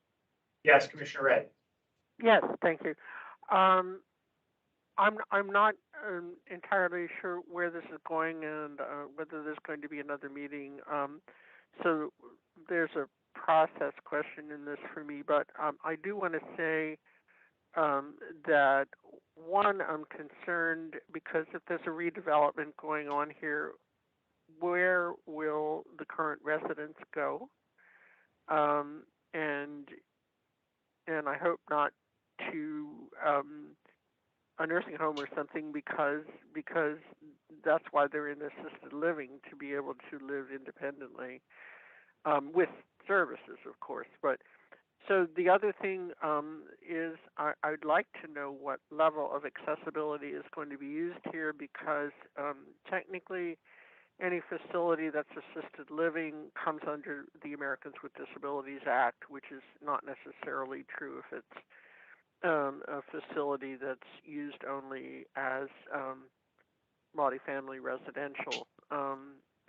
And also, so I'm wondering if UFAS will be used. And then the last thing is I'm wondering if the applicant is going to contribute to improving the accessibility of pedestrian infrastructure. That was kind of mentioned by somebody else, and I think it is very important in that neighborhood to improve, if there's going to be a community benefit, improving pedestrian infrastructure will be important.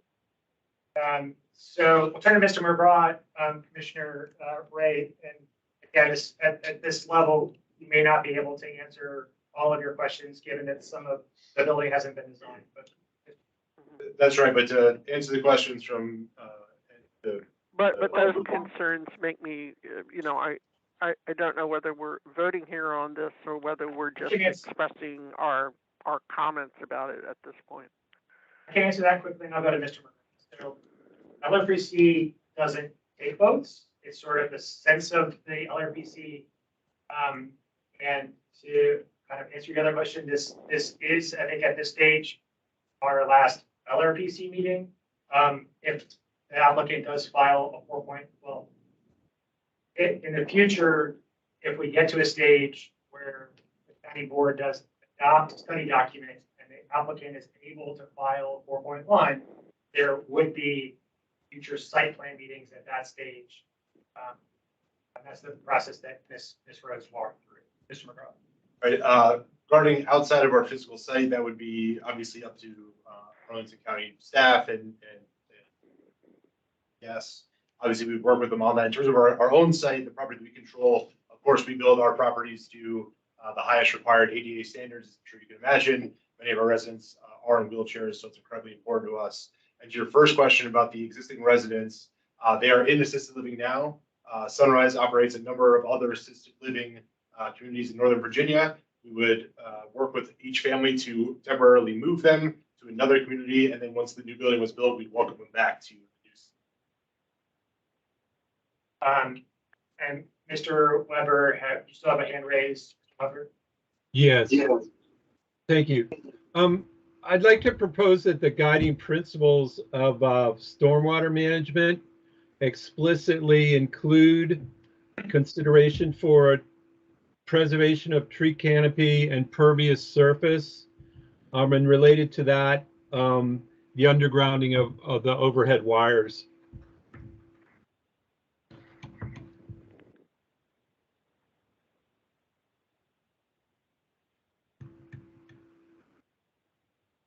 Okay, thank you, Mr. Weber. Without objection around the table, we can incorporate those changes. Okay. You're gonna have the last word here. Oh, really? Okay. Okay. We're over That's one time. quick question. Do you have a timeline? Like if everything goes as the way you want it to, you accept it, what is your earliest you break ground? Well, so I'm not breaking ground. I mean, 2 years, 4 years, 1 year? I honestly don't have an answer for you. This process has taken significantly longer than we even originally anticipated. So, Yeah, so I mean, the review process, it would come to planning commission,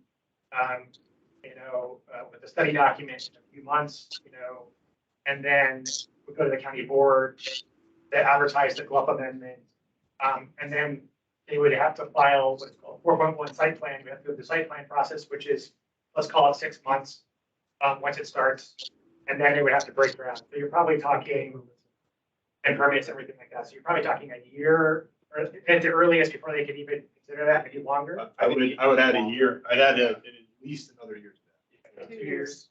So, And that's if everything was full blast. That's if it's so, okay. Well, again, I want to thank folks for coming out and sharing those concerns. I would encourage you to follow this process. There is a place to sign up online to kind of follow this process along if you haven't done that already. But again, I do want to thank you. Thank you, everyone. Thank you. Thank you. Yeah, no Okay. Good to see you.